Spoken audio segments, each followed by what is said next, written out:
Chosen one? Something shifted in the heavens before you woke up this morning. Something moved in the spiritual realm that your natural eyes have not yet seen, but your spirit already feels it.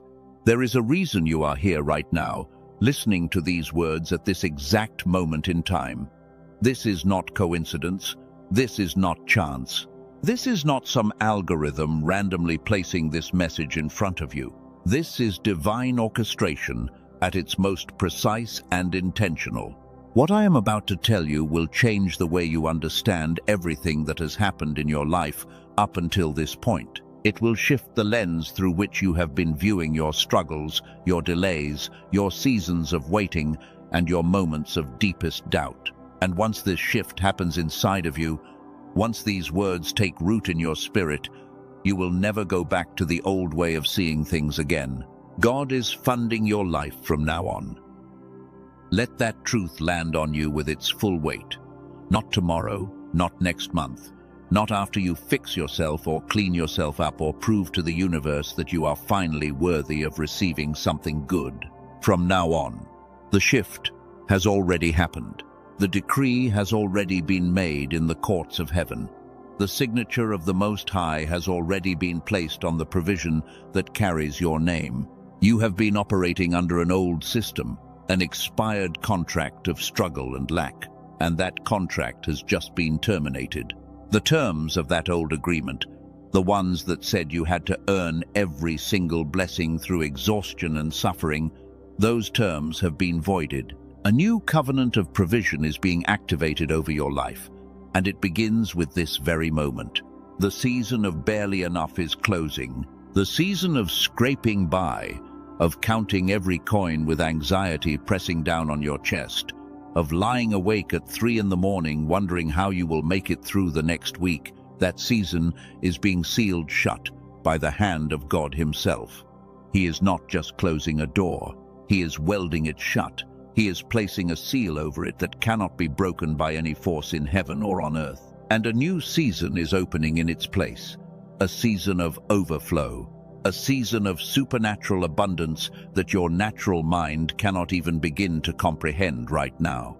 A season where provision does not trickle in drop by drop, but rushes toward you like a mighty river that has been dammed for years and finally given way under the pressure of everything God has been storing up on your behalf. But before we go deeper into what this new season looks like, I need you to understand something foundational, something that will unlock every other truth I share with you today. I need you to understand the lie that has been keeping you locked out of what was always rightfully yours. Your provision was never the problem. The supply was never interrupted. Heaven never ran out of resources with your name on them. The storehouse that God assigned to you has been full this entire time. It has been overflowing this entire time. Not a single blessing was removed from it. Not a single resource was redirected away from you. What happened was something far more subtle and dangerous than a lack of supply. It was an attack on your perception, an assault on the very mechanism through which you receive what God sends. The enemy planted a lie in your belief system. And this was not a loud, obvious, easy to identify lie. This was not something that announced itself with horns and red flags. No. This lie was planted so deep and so early in your life that you mistook it for reality itself. You mistook it for objective truth. You mistook it for just the way life has always been and always will be. That lie is called the scarcity frequency, and it has been running like invisible background software in the operating system of your mind for years. For some of you, it has been running for decades.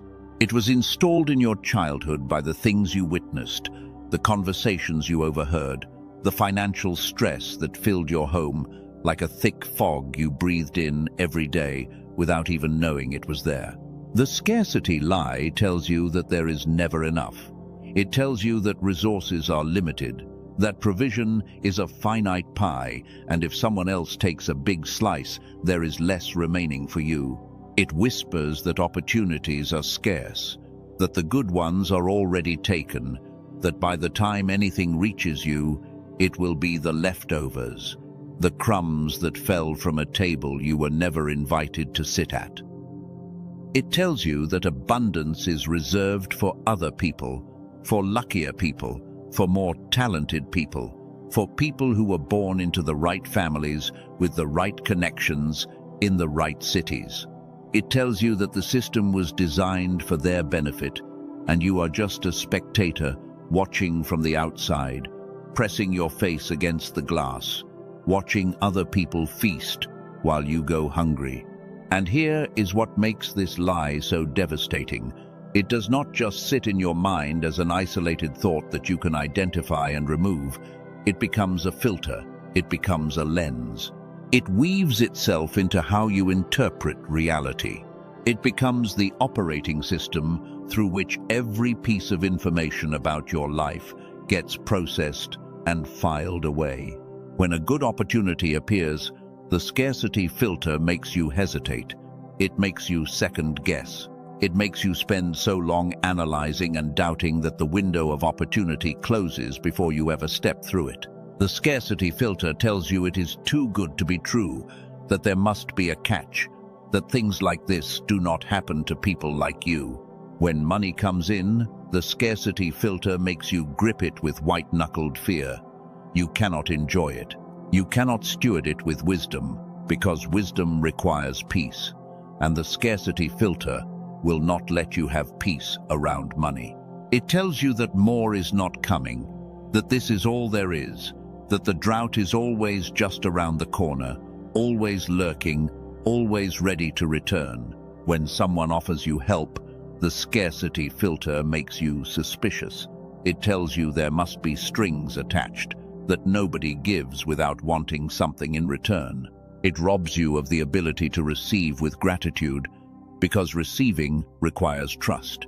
And the scarcity lie has dismantled your capacity to trust that good things are really, truly, freely meant for you. The scarcity lie rewires how you interpret the entire world around you. You start to see evidence of lack everywhere you look, not because lack is actually everywhere, but because your filter only allows lack through. Every sign of abundance, every whisper of provision, every hint that God is moving on your behalf gets filtered out before it can reach your conscious awareness. It is like wearing the darkest sunglasses you can imagine, and then stepping inside a brightly lit room and complaining that the room is too dim. The room is not dim. The light is there. The provision is there. The abundance is blazing in every direction. But your filter will not let you see it. Your filter will not let you believe that it is real and that it has your name written on it. Think about how this has shown up in your life. Think about the times you talked yourself out of pursuing something good because you decided in advance that it would not work out for you. Think about the dreams you abandoned, not because they were impossible, but because the scarcity frequency whispered that wanting more was greedy, that hoping for better was naive, that believing in divine provision was wishful thinking for weak-minded people. Think about the relationships you stayed in long past their expiration date because the scarcity lie told you that this was the best you could get, that nobody better was coming. Think about the jobs you accepted, the salaries you settled for, the opportunities you let pass by, because the scarcity filter had convinced you that reaching for more would only lead to disappointment. This lie has cost you years of your life. It has cost you opportunities that God specifically arranged in your path. It has cost you connections with people who were divinely sent to help elevate you. It has cost you financial breakthroughs that were standing at your doorstep, knocking on your door, waiting for you to open up and receive them. But you could not see them. You could not hear the knocking, because your scarcity filter told you they were not really there, or they were not really for you. The enemy did not need to steal your provision. He just needed to convince you that provision was not available, and your own belief system did the rest. You became your own gatekeeper, turning away the very blessings that heaven was sending to your address. But here, is where the story turns. Here is where everything begins to shift for you, because if the scarcity was a lie, then the opposite must be the truth. And the opposite is this: there has always been more than enough. Not just barely enough, not just sufficient, more than enough. Number: overflow, abundance beyond what your mind can currently calculate or contain. The kingdom of heaven does not operate on scarcity economics. It operates on overflow economics. It operates on the principle that God is not managing a limited budget when it comes to your life. He is not looking at a spreadsheet trying to figure out if he can afford to bless you this month.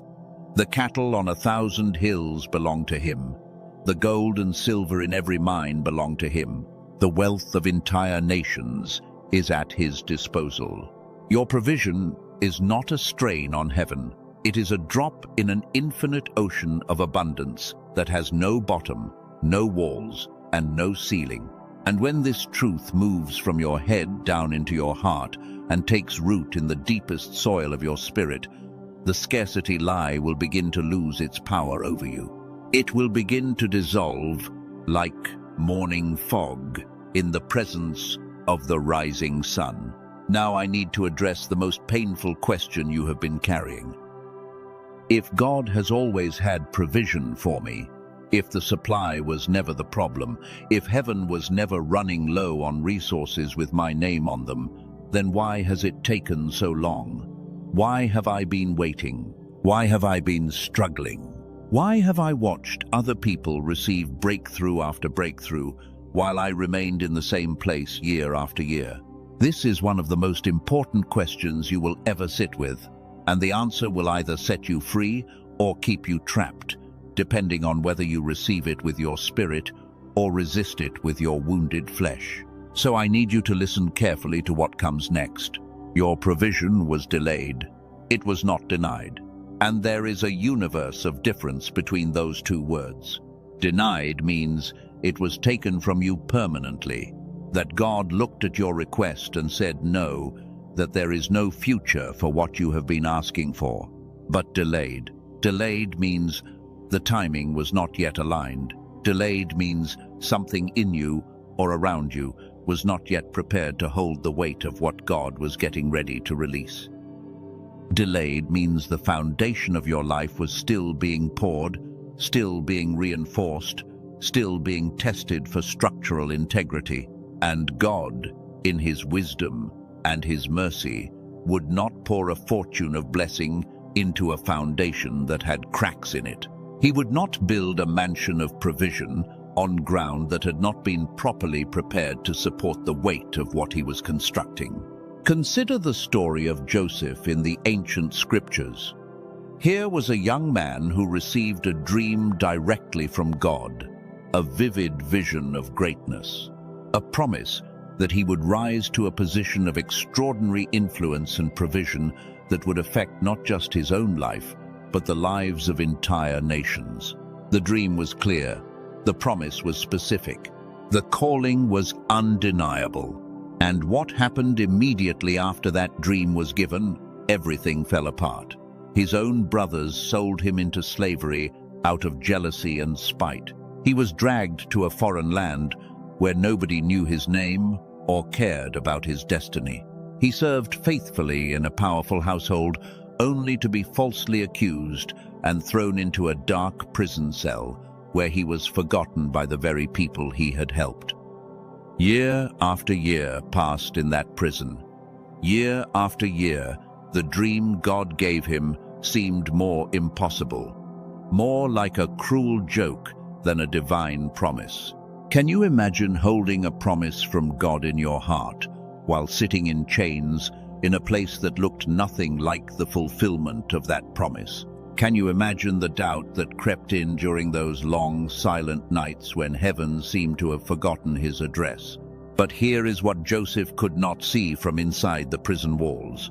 God was not punishing him. God was positioning him. Every single year in that dark cell was developing something inside of Joseph that the palace would absolutely require. The patience he learned in chains became the wisdom he would need to manage the economy of an entire nation during 7 years of devastating famine.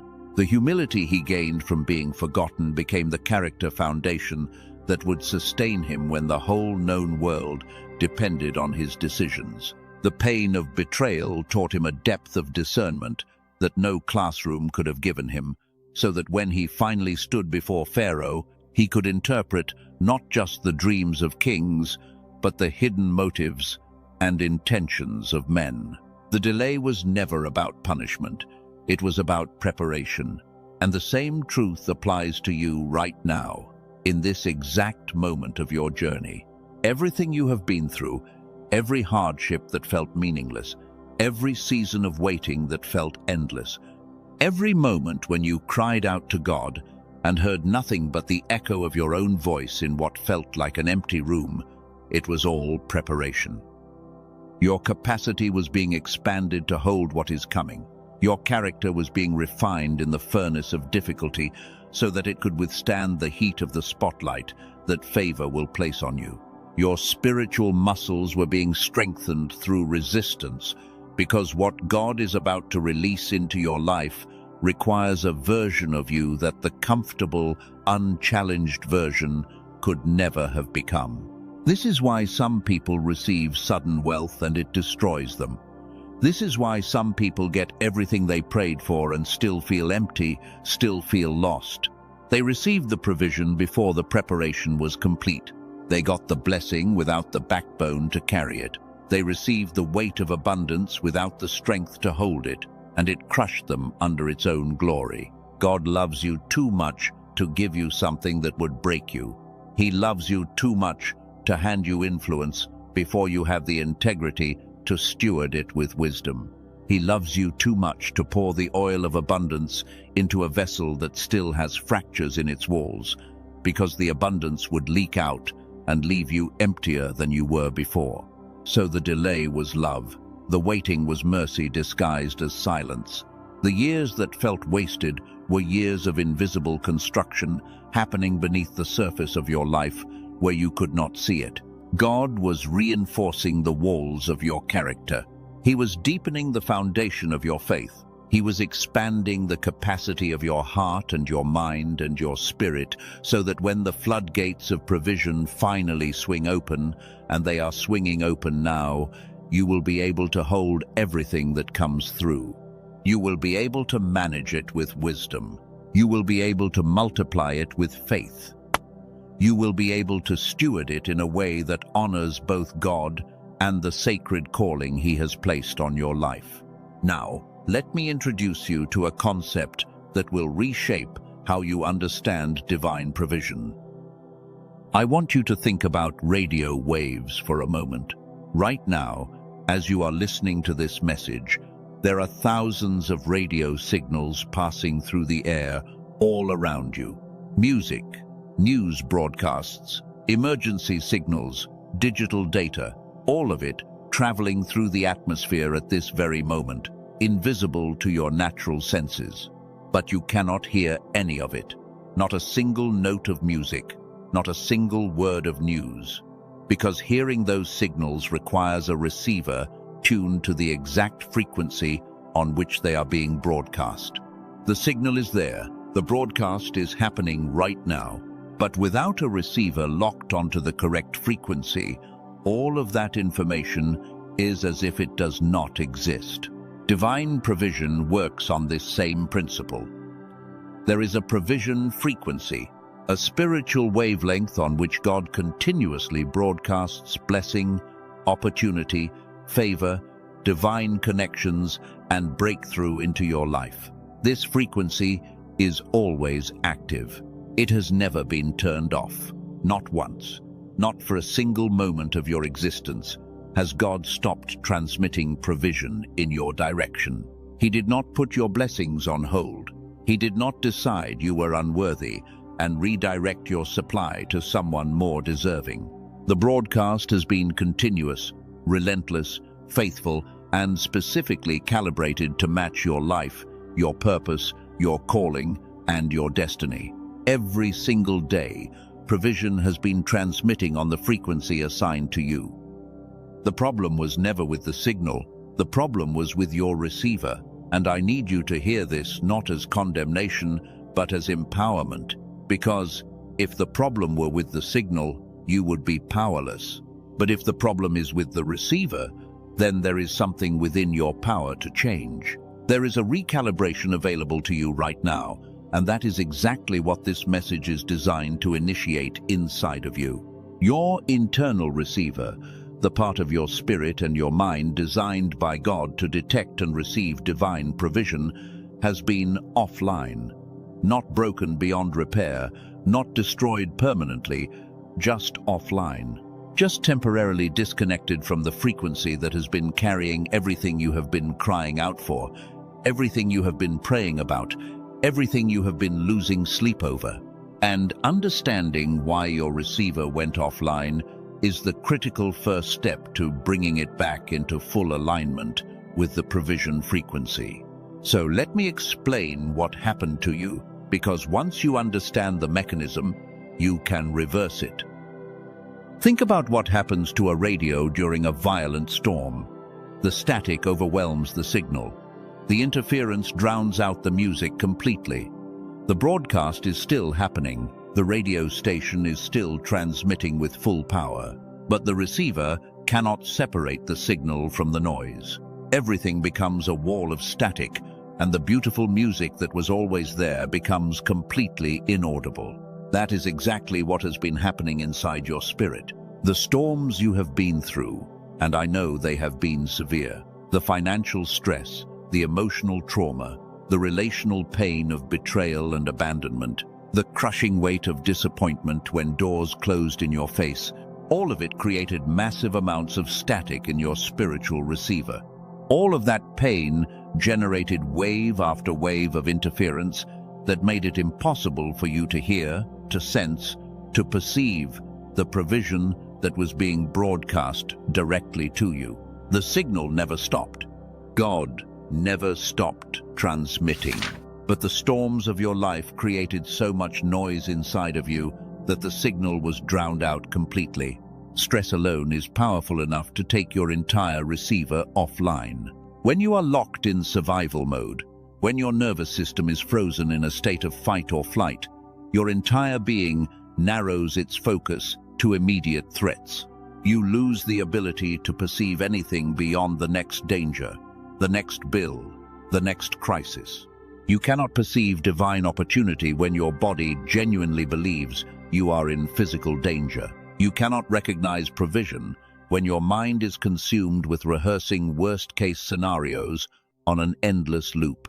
You cannot receive abundance when every cell in your body is screaming that there is not enough, and you need to prepare for the worst, because the worst is always coming. Survival mode is the direct opposite of receiving mode, and many of you listening to this right now have been stuck in survival mode for so long that you have forgotten what it feels like to simply receive.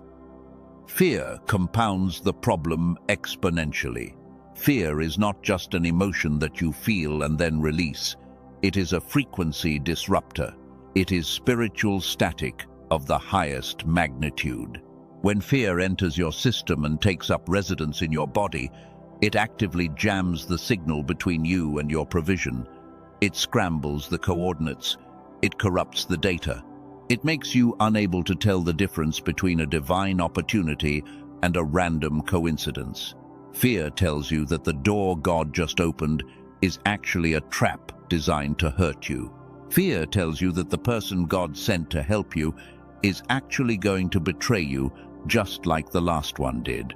Fear tells you that the financial breakthrough on the horizon is actually going to be followed by an even bigger loss that will leave you worse off than before. Fear does not just block provision from reaching you. It makes you actively run from the very things that God is trying to place into your hands. And then there is the constant noise of the world piling on top of everything else. The relentless bombardment of information, opinions, and distractions that flood your mind from the moment you wake up until you close your eyes.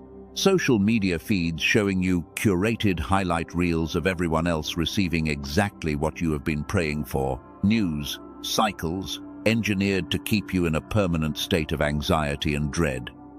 Voices of doubt from people around you who have never understood your calling, who measure possibility by their own limitations and project those limitations onto you as if they were facts. All of this noise piles on top of the stress and the fear and the trauma, creating layer after layer of interference between you and the sacred frequency where your provision has been waiting this entire time. But here is the breakthrough truth that I need you to hold on to and refuse to let go. The provision was never withheld from you. Say that to yourself. The provision was never withheld. What was compromised was your ability to receive it. And the merciful reality of this moment is that compromised does not mean destroyed. Your receiver is not gone. It is not shattered beyond restoration. It has been knocked offline by the storms of your life. Yes, but it can come back online. And it is coming back online right now. The very fact that you are listening to this message, that these words are resonating in the deepest chambers of your spirit, that something ancient and powerful inside of you is rising up and saying, yes, this is true. I can feel it. I have always known it. That response is not random. That is your receiver beginning to power back on. That is the static beginning to clear. That is the frequency beginning to lock in. And when your receiver fully comes back online, when the alignment between your spirit and the provision frequency is completely restored, you are going to experience something you have never experienced before. Provision will not feel like something you are desperately chasing with outstretched hands. It will feel like something that is actively chasing you, pursuing you, seeking you out. Opportunity will not feel scarce and rare. It will feel like it is lining up at your door before you even open it. Resources will not feel limited and hard to find. They will flow toward you with a supernatural ease that makes the long years of struggle feel like a distant, fading memory. This is the season you have been waiting for. This is the shift you have been sensing in the deepest part of your spirit, the one you could not name, but you could feel approaching like distant thunder, like the first drops of rain after a drought that lasted longer than anyone thought possible. This is the reason God kept you alive through every storm. This is the reason He would not let the darkness take you even when you wanted to give up. He woke you up today for this. He led you to this message for this. Every word you are hearing was written specifically for your spirit, designed to recalibrate your receiver and tune you back into the provision frequency that has been broadcasting your blessing, your breakthrough, your inheritance since before you drew your first breath on this earth. The funding of your life has begun. The old system of lack and struggle and barely surviving is being dismantled piece by piece. The new covenant of provision and overflow and supernatural abundance is being activated over your life in this very hour. And nothing, not your past failures, not your present fears, not the lies the enemy has spent years planting in your mind, not the seasons you spent wandering out of alignment, nothing in all of creation can stop what God has already set in motion for you. Your provision is not pending approval. It is not stuck in some celestial bureaucracy. It is not waiting for one more test you need to pass. It is in transit, and it is arriving now. And this is where it gets personal, because if you are hearing this right now, there is a very high chance that you already know what it feels like to carry something powerful on the inside, while everything on the outside seems to contradict it. You have felt the weight of your calling. You have sensed the magnitude of what God placed inside of you before you were even born. You have known, in moments of quiet honesty, that you were designed for something extraordinary. And yet, when you look at your financial reality, it does not match. The numbers on your screen tell a story that contradicts every prophetic word you have ever received. The balance in your account stands in direct opposition to the authority in your spirit. And this contradiction has haunted you. It has made you question whether the voice you heard was really God, or whether your calling was just your imagination trying to cope with a life that was not working. This is not an accident. This is not a coincidence. And it is definitely not a reflection of your worth in the eyes of the Creator. What you are experiencing is one of the most ancient and deliberate attacks the enemy has ever designed. An attack specifically engineered for the chosen ones, for the carriers of divine purpose, for those marked before the foundation of the world, to shift the trajectory of entire generations. The enemy is not stupid, he is ancient, he is strategic, and he has been studying patterns of divine intervention for thousands of years. He has watched what happens when a chosen one gets funded. He has seen what happens when someone carrying kingdom authority suddenly has the resources to back up their spiritual mandate. He has witnessed entire regions transformed and bloodlines set free because one anointed person finally had the provision to move. Every time a chosen one broke through financially, the enemy lost territory that took him decades to claim. Every time provision met purpose, demonic strongholds crumbled like sandcastles before a tsunami. And so, he made a strategic calculation born out of desperate fear. The most effective strategy against a chosen one is not to attack their faith. It is not to attack their health. It is not even to attack their relationships. The most effective strategy is to cut the supply line, to strangle the flow of financial provision before it ever reaches your hands, to create a blockage in the pipeline between heaven and your bank account. Because he knows something that many believers have not yet fully understood, something that shifts your entire perspective when you finally see it clearly. A funded chosen one is the most dangerous force on the face of this earth. Not a funded army, not a funded corporation, not a funded nation. A single chosen one with resources is a kingdom weapon that the entire demonic hierarchy cannot contain. When divine assignment meets divine provision, the result is an unstoppable force that the enemy has absolutely no counter for. He can resist your prayers for a season. He can delay your breakthroughs temporarily. He can throw obstacles in your path and stir up opposition from every direction.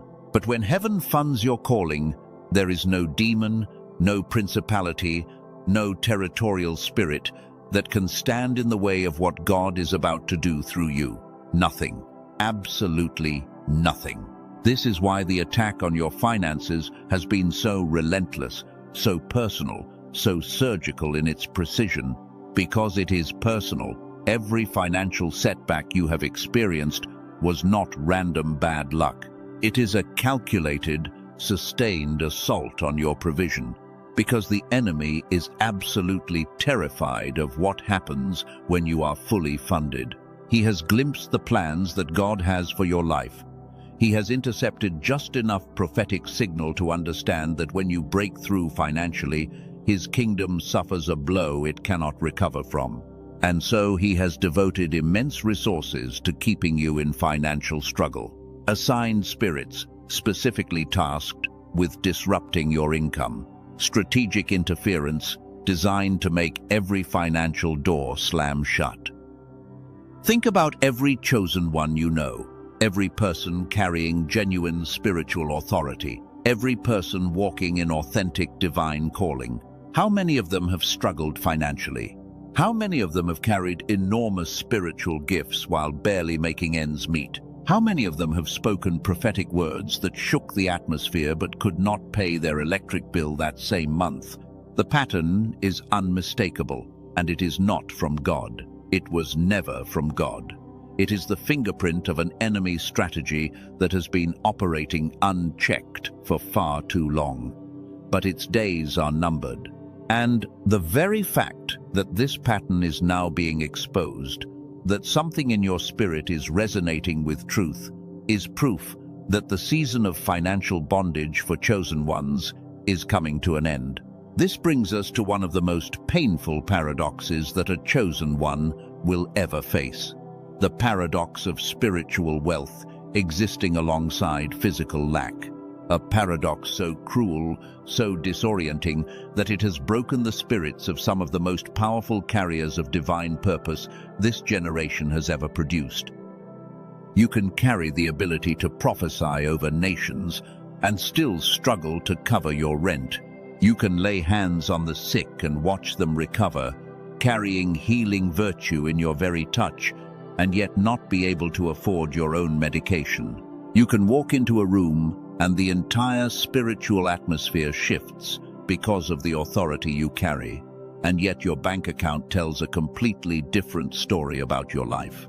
You can have a word from God that gives someone else the courage to start a business that generates millions, while you go home wondering how you are going to make it through the week. You can carry the blueprints for kingdom enterprises that would transform communities, but you do not have the capital to take the first step. This is the paradox, and it is far more common among chosen ones than anyone will admit. This paradox has tormented chosen ones for generations. It has caused some to question their calling entirely. If God really chose me, why am I broke? If I am really anointed, why is my account overdrawn? If the Creator of the universe truly has a purpose for my life, why does it feel like provision has forgotten my address? These are honest questions, and they deserve honest answers, not religious platitudes, not empty encouragement. You deserve to understand the actual mechanism behind this paradox, because when you understand the mechanism, you gain the power to dismantle it. The first thing you need to understand is that this paradox is not from God. The disconnect between your spiritual authority and your financial reality is not something God designed. It is not a test of your humility. It is not a lesson in poverty. It is not God teaching you to live with less so that you appreciate it more when He finally decides you have suffered enough. That theology, the idea that God keeps His chosen people poor to teach them character, has been used for centuries to keep chosen ones financially paralyzed. And it is a lie from the pit of hell. It was designed by the enemy and distributed through mediums to keep you from ever questioning why the most anointed people seem to be the most broke. It is a theology of captivity disguised as a theology of humility. God is not glorified by your poverty. God is not honored when the carriers of His purpose cannot afford to fulfill their assignments. The kingdom does not advance when its most anointed agents are trapped in survival mode, spending all their energy just trying to keep the lights on. The Father does not celebrate when His children cannot buy medicine or provide for their families. This paradox has a source, and that source is not heaven. The source is an interference pattern installed in the very neurology of chosen ones. A disruption so subtle and so deeply embedded that most people never even know it is there. They just live with its effects and assume that financial struggle is their permanent reality. But it is not permanent. It was never meant to be permanent. So, where does this interference come from? How does someone end up carrying supernatural authority while their natural life reflects scarcity? The answer lies in something that modern neuroscience is only beginning to understand, but that the spiritual realm has been exploiting for millennia. It is called hemispheric desynchronization. And once you understand how it works, everything about your financial struggle will make sense. Your brain operates through two hemispheres designed by God to work in perfect harmony.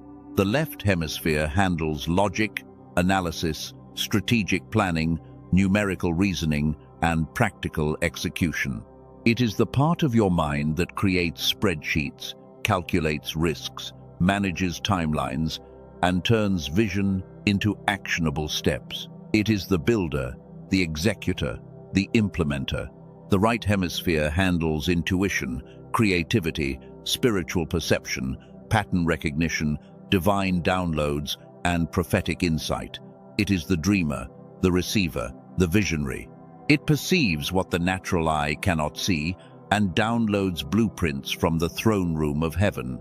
Both hemispheres are essential. Neither one alone can produce the fullness of what God intends for your financial life. When these two hemispheres are synchronized, when they are communicating the way God designed them to, you become an unstoppable force of divine creativity and practical execution. You receive spiritual downloads through your right hemisphere, and your left hemisphere immediately translates them into executable strategies. You see the vision, and you know how to build it. You receive the dream, and you know how to fund it. This is how God designed the provision system to work. Heaven sends the blueprint. Your right hemisphere receives it. The corpus callosum transmits it to your left hemisphere, and your left hemisphere turns it into a business plan, a financial strategy, a creative solution that generates the resources needed to fund your calling. And when it is working properly, provision flows with a supernatural ease. But here is what has happened to most chosen ones. Through years of trauma, chronic stress, financial pressure, and relentless spiritual warfare, the communication pathway between these two hemispheres has been disrupted.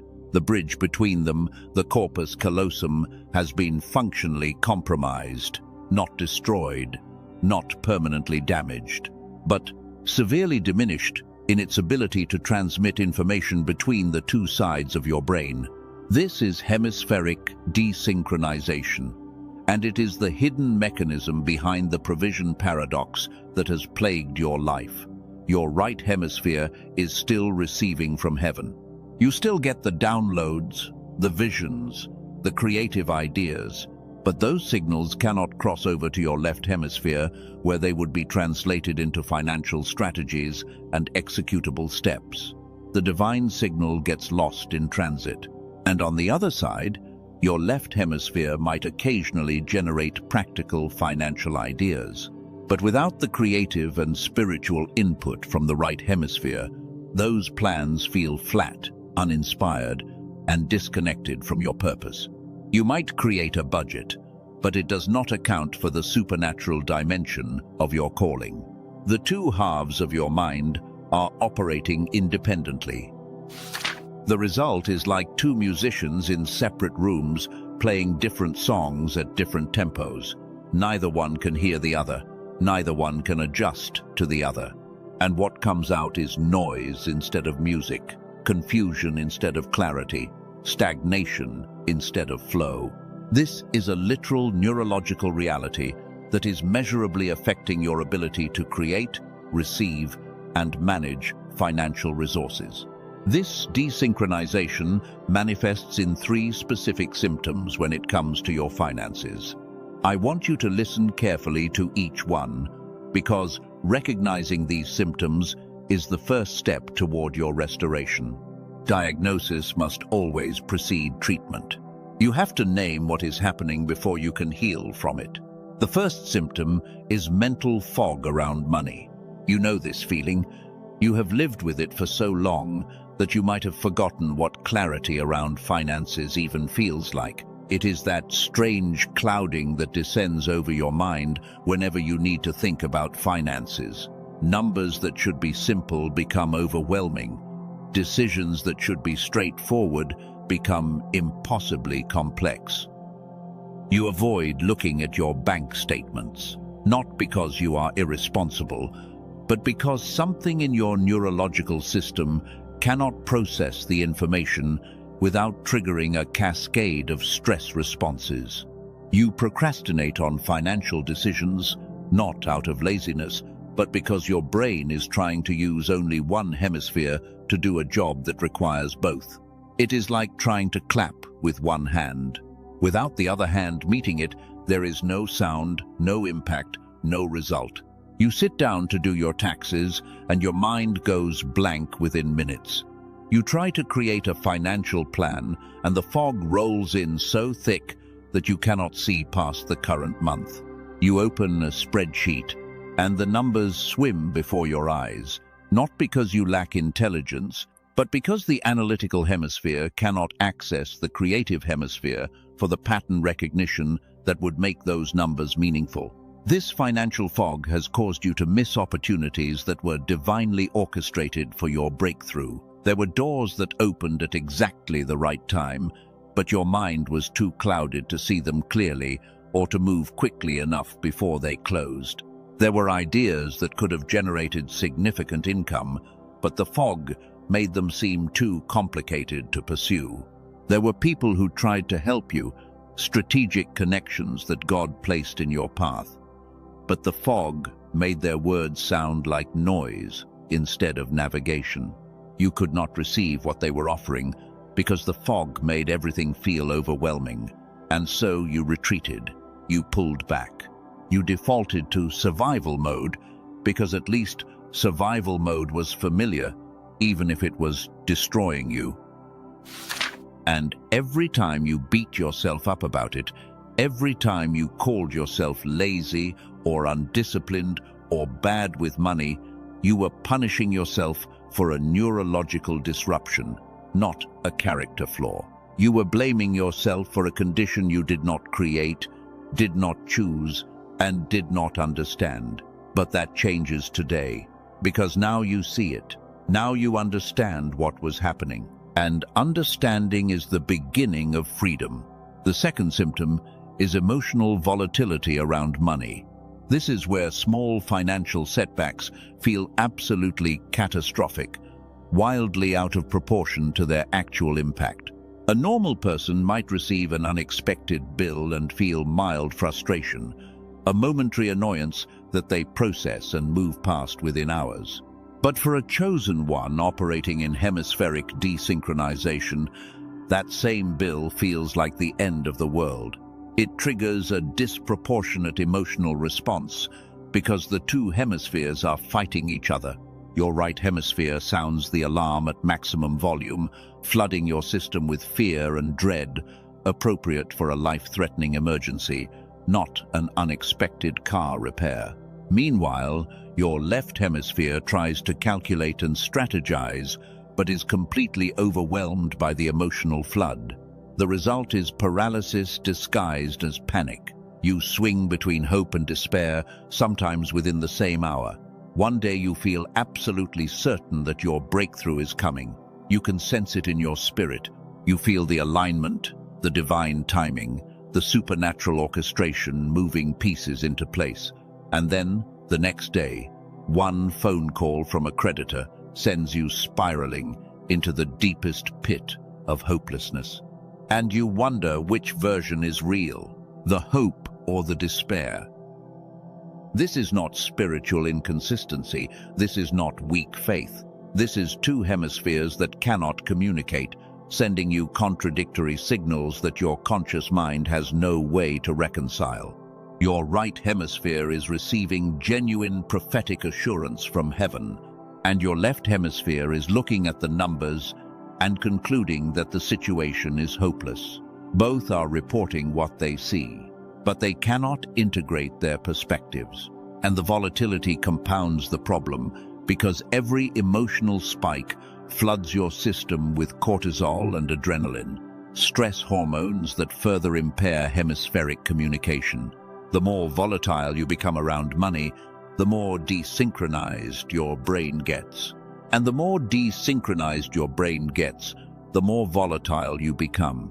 It is a vicious cycle designed to keep you trapped in a loop of financial anxiety that never finds the steady ground of divine peace. The third symptom is perhaps the most devastating of all. It is the loss of creative financial flow. There was a time when ideas came to you effortlessly. Solutions appeared in your mind like gifts from heaven, because that is exactly what they were. You used to see opportunities that others missed. You used to find creative ways to generate income with a supernatural ingenuity that could only have come from the Spirit of the living God. People used to come to you for ideas. They recognized that there was something different about the way your mind worked, something inspired, something beyond mere intelligence. You had a creative current that carried financial solutions to the surface of your consciousness with almost no effort. You would wake up with ideas. You would be driving, and suddenly a complete business concept would download into your mind. But somewhere along the way, that flow stopped. The river of creative financial ideas that once coursed through your mind dried up to a trickle and then to nothing.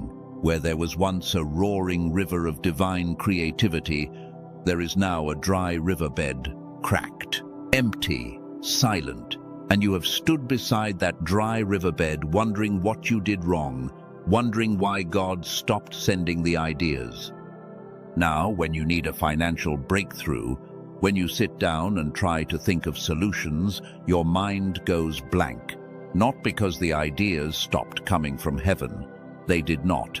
The downloads are still arriving at your right hemisphere with the same frequency and power as they always have.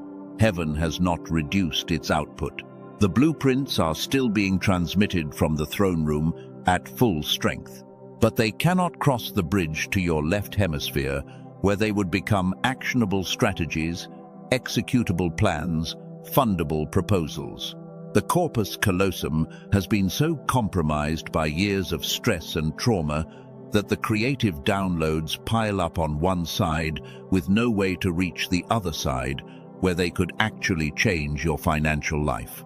It is like having a phone that receives messages but cannot display them on the screen.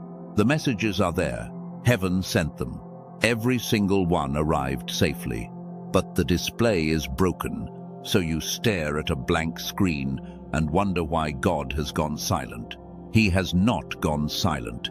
The communication pathway in your own mind has been disrupted, and the creative financial solutions God has been sending you are piling up with nowhere to go.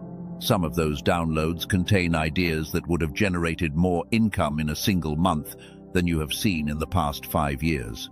Some contain strategies so perfectly tailored to your gifts that they would have worked with almost supernatural ease. But you never received them consciously because the bridge was down. And you blamed God for the silence, when the real problem was a neurological disruption you did not even know existed. Now, I need you to understand how this desynchronization happened, because when you understand the cause, you stop blaming yourself. And when you stop blaming yourself, the healing can begin.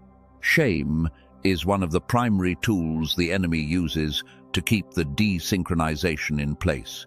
He wants you to believe it is your fault, because as long as you believe that, you will never look for the real cause.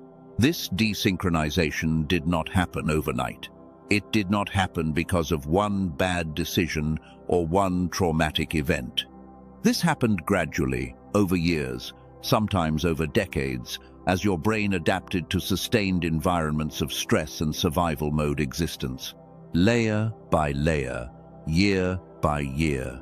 One stressful season stacking on top of another until the hemispheres began to separate. When you live under chronic financial pressure, your brain shifts into what neuroscientists call threat mode, a survival mechanism designed to protect you from immediate danger.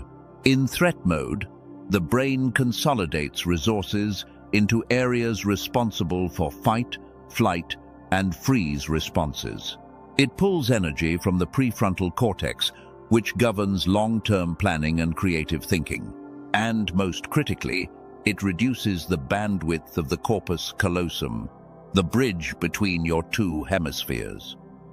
This made perfect sense in ancient times when the threat was a predator that would be gone in minutes. The brain would enter threat mode, handle the immediate danger, and then return to normal functioning once the threat passed. The hemispheres would resynchronize. It was a temporary state designed for temporary threats. But modern financial pressure is not a predator that leaves. It is a constant, unrelenting source of stress that follows you From the moment you wake up to the moment you fall asleep, the bills do not stop coming. The creditors do not stop calling. The pressure does not take weekends off, and your brain never receives the all-clear signal that would allow it to exit threat mode and return to normal. So your brain stayed in threat mode for months, for years, for some of you listening right now, for decades.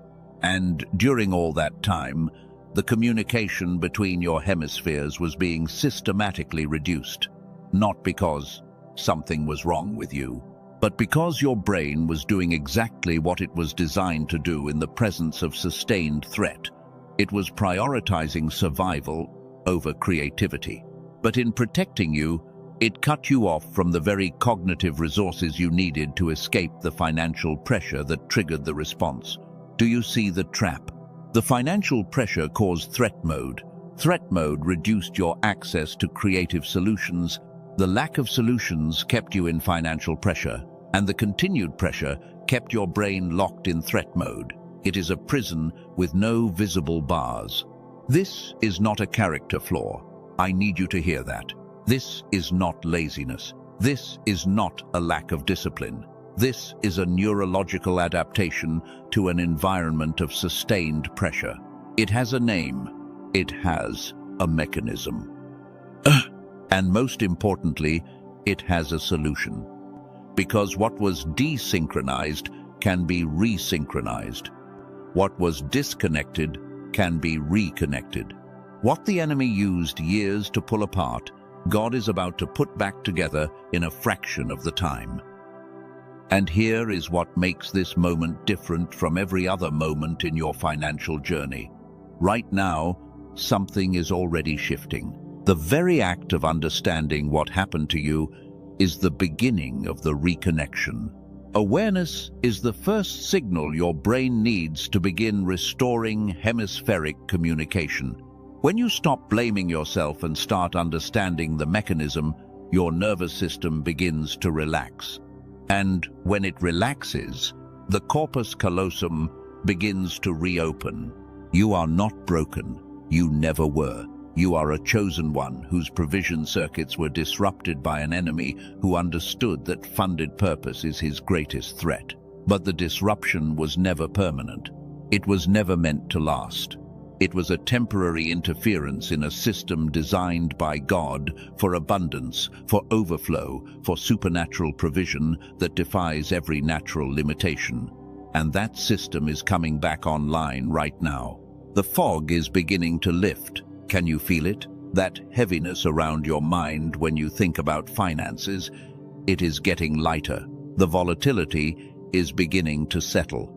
That wild swinging between hope and despair is finding a center point, a place of stability you have not experienced in years. And the creative flow, that river of divine ideas that you thought had dried up forever, is beginning to move again, slowly at first. A trickle, then a stream, then a flood. You can feel it even now, a stirring in your spirit that connects to a clarity in your mind that you have not experienced in years. That is the sound of your hemispheres beginning to synchronize again. That is the frequency of provision being restored to its proper channel. That is the bridge being rebuilt between the creative downloads of heaven and the practical execution capacity of your mind. And what comes next is going to change everything. And this is where the science becomes something more than science. This is where the research leaves the laboratory and enters the territory of the sacred. Because what Dr. Roger Sperry discovered in 1981, the discovery that earned him the Nobel Prize, was not just a finding about the brain. It was a revelation about how human beings were designed to function. It was proof, etched into the very architecture of your mind, that you were built for something extraordinary. Dr. Sperry studied patients whose brains had been surgically divided. The connection between the left hemisphere and the right hemisphere had been severed completely. And what he found changed everything we thought we knew about consciousness, about creativity, about the nature of human potential. He found that when the two hemispheres cannot communicate, the person becomes fragmented in ways that are both measurable and devastating. The logical mind begins to operate in total isolation.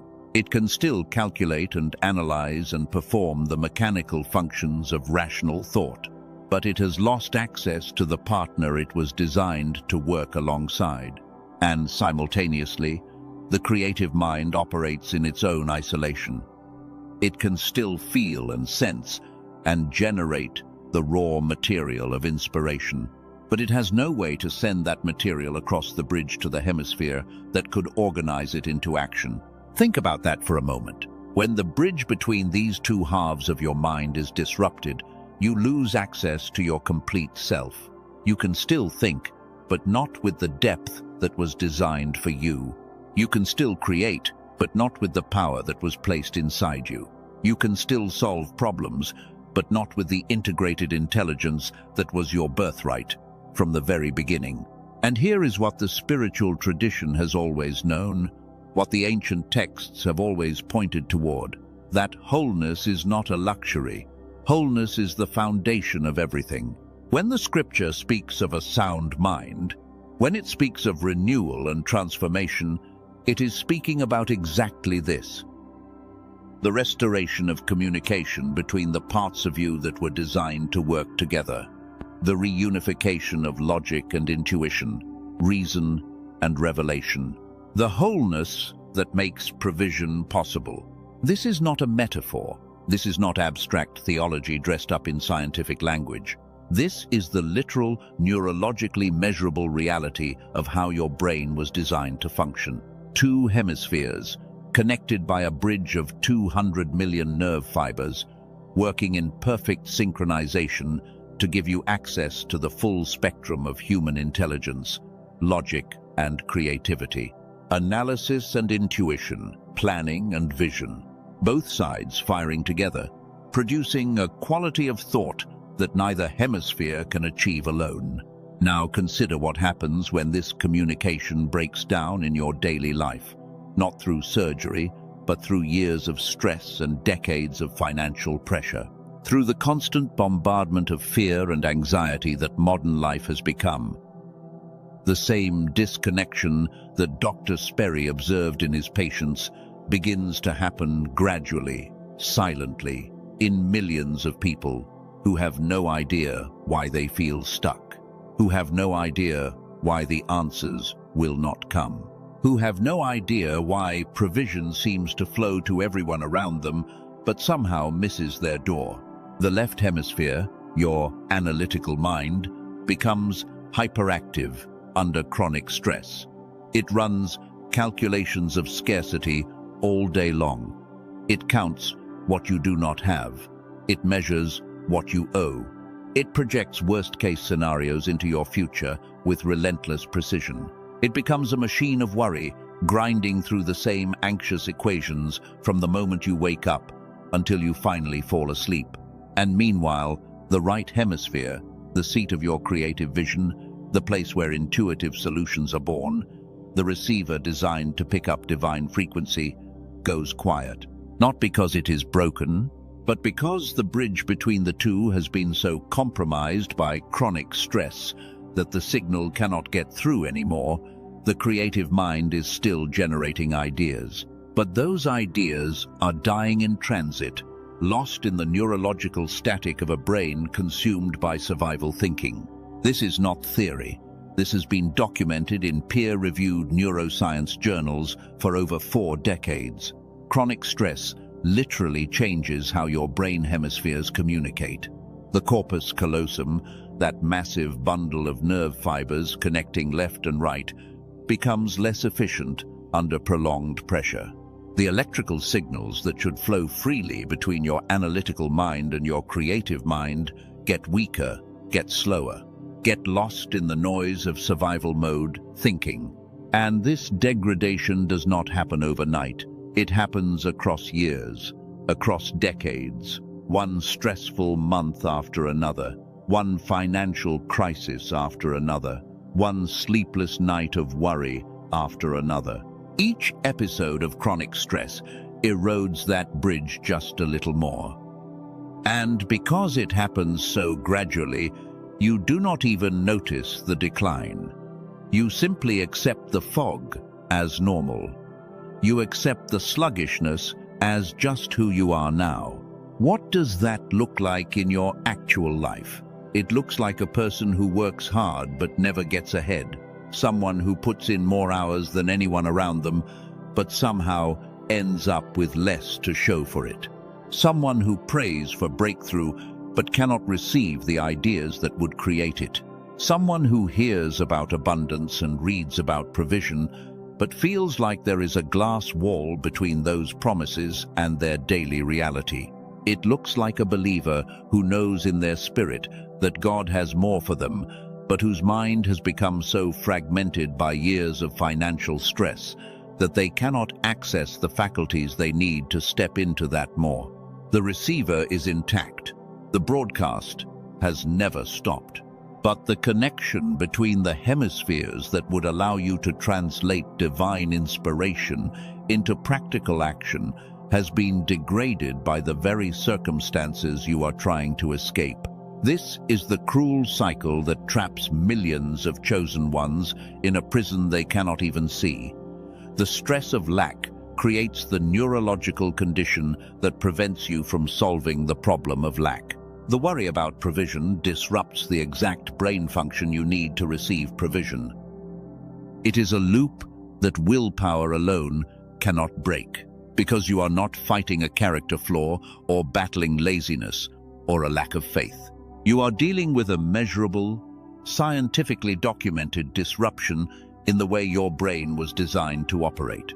And this is exactly why so many solutions have failed you. The budgeting apps did not work because the problem was never about budgeting. The productivity systems did not work because the problem was never about productivity. The motivational seminars did not work because the problem was never about motivation. Every one of those solutions treated the symptom while the root cause, hemispheric desynchronization, continued beneath the surface, silently sabotaging every effort you made. And that is precisely why what came next matters so profoundly.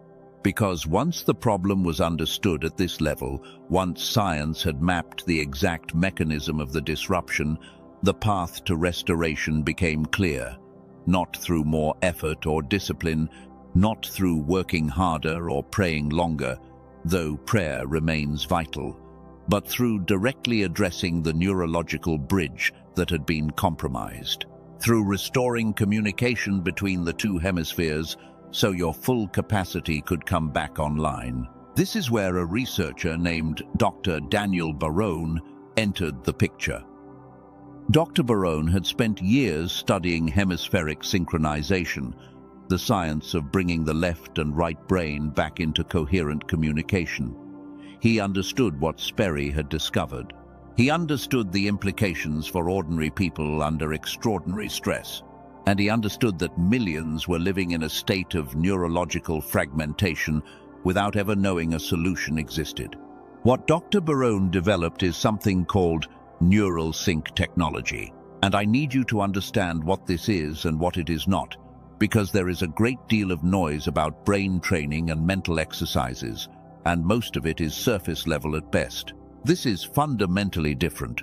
Neural sync technology is an 8-minute audio track that uses precisely calibrated frequencies to re-establish communication between your left and right hemispheres. It does not require meditation experience. It does not require any special skill or training or background knowledge. It does not require you to sit in a particular position or clear your mind or achieve some elevated state of consciousness. You simply listen, put on headphones, press play, and allow 8 minutes of scientifically designed audio frequencies to do what years of stress have undone. 8 minutes, that is all.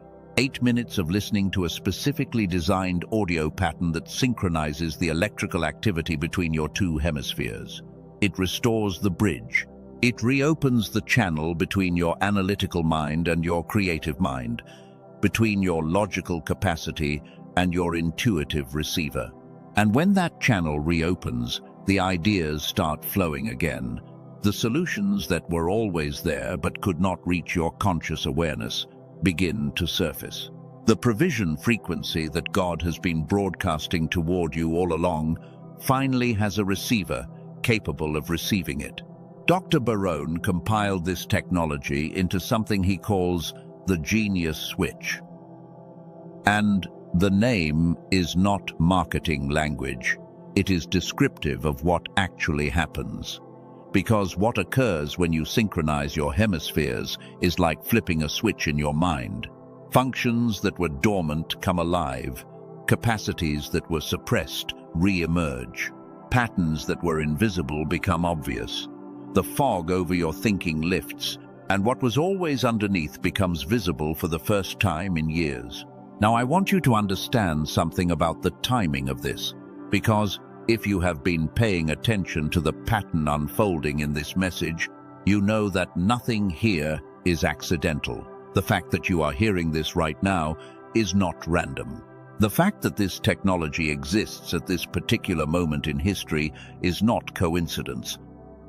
The fact that it has been validated by the same scientific lineage that produced a Nobel Prize is not luck. This is coordination. This is the hand of the Creator arranging the pieces of your restoration in a sequence only divine intelligence could orchestrate. Think about what God does throughout the biblical narrative. Before the need arises, He prepares the solution. Before the famine comes, He positions Joseph in Egypt, years in advance, to build the storehouses that will save nations. Before the exile ends, He stirs the heart of a pagan king to release the captives. Before the sea needs to part, the staff is already in the hand of Moses. The provision always precedes the moment it is required. Always. Without exception. And right now, in this season where financial stress has reached levels previous generations never experienced, the tool that addresses the exact mechanism of that stress has been placed within your reach. That is not luck. That is not coincidence. That is the unmistakable signature of a God who finishes what He starts and never allows a problem to exist without providing the means to solve it. Over 18,000 people have already discovered what happens when the bridge is restored. They have experienced what it feels like when the fog lifts, when the hemispheres synchronize, when the full capacity of the mind that God designed comes back online. And their stories are not abstract. They are specific, documented, and they carry the unmistakable fingerprint of divine orchestration working through scientific precision. There is a woman in California who had been working as a nurse for over a decade. She loved her work. She loved caring for people. But the financial reality of her profession had become suffocating in a way that no amount of love for her patients could compensate for. Double shifts had become her normal. Weekends disappeared into overtime. Days off were not days off at all, but simply days spent lying on the couch, trying to gather enough energy to go back and do it all over again. She would come home after a 16-hour shift, collapse into bed, and instead of sleeping, her mind would begin its nightly ritual of scarcity arithmetic. Add this payment, subtract that expense. Carry the anxiety forward into tomorrow. Divide the remaining balance by the days until the next paycheck, and try not to feel the knot in her stomach when the math did not work. Every night the same calculations, every morning the same dread. She had tried budgeting apps, she had tried financial planning courses, she had tried positive affirmations about abundance. She had tried gratitude journals and vision boards, and every popular approach to changing her financial reality the self-help industry had to offer. Nothing changed. And nothing changed because nothing was addressing the actual problem. Her brain hemispheres had been desynchronized by years of chronic stress. The creative half of her mind, the part that generates new ideas and sees unexpected opportunities and makes intuitive leaps that logic alone cannot produce, had been functionally silenced. No surface-level intervention could restore what had been disrupted at the neurological level. The door to her creative mind was not locked. The bridge to it had been degraded beyond the point where signals could cross. Then she found the neural sync audio, and she did not believe it at first. 8 minutes seemed absurdly simple for a problem that had consumed years of her life. But something inside her, that quiet knowing the chosen one always carries, told her to try it anyway. So she listened. She listened the next day too, and the day after that. Within the first 2 weeks, something began to shift. Not in her bank account, not yet, but in her mind. The fog that had been sitting over her thinking for as long as she could remember began to thin. She described it as waking up inside her own head, like there had been a room in her mind she could not access, and suddenly the door began to open. She started noticing things she had never noticed before, opportunities in her environment that had always been there, but that her fragmented brain had been filtering out. Within 3 weeks, she had a clear, detailed idea for a side business that leveraged her nursing knowledge in a way she had never considered. The idea did not come from a book or a course or someone else telling her what to do.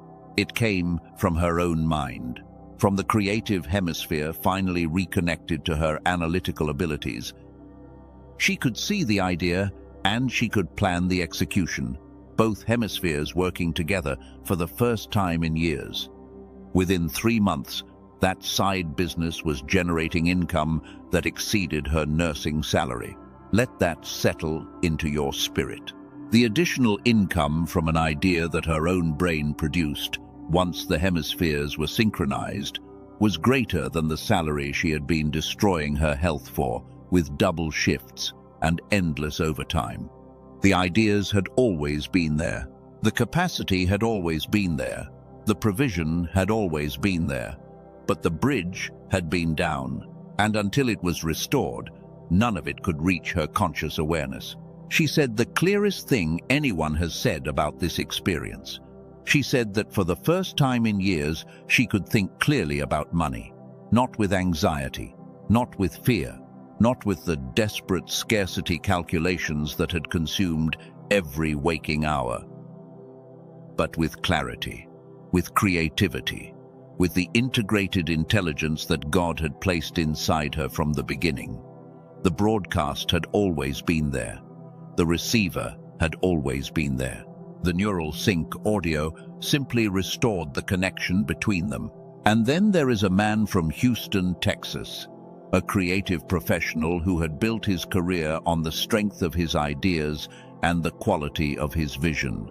For years, his work had flowed with a natural ease he had come to take for granted. Clients sought him out. Projects excited him. There was a natural current of inspiration he could tap into at will, and it had made him successful in ways that went beyond just financial. He loved what he did. The work felt like purpose, felt like calling. Then the stress accumulated. Financial pressures mounted. Personal challenges compounded. The weight of responsibilities grew heavier with each passing year. And slowly, so slowly, he almost did not notice. The creative flow stopped. It did not stop all at once. It thinned gradually, like a river drying up from the edges inward. First, the big ideas stopped coming. Then, the medium ones. Then, even the small sparks of inspiration that had once been as natural as breathing became rare and unreliable. Projects that would have taken him days began taking weeks. Ideas that used to arrive fully formed now came in fragments he could not assemble into anything coherent.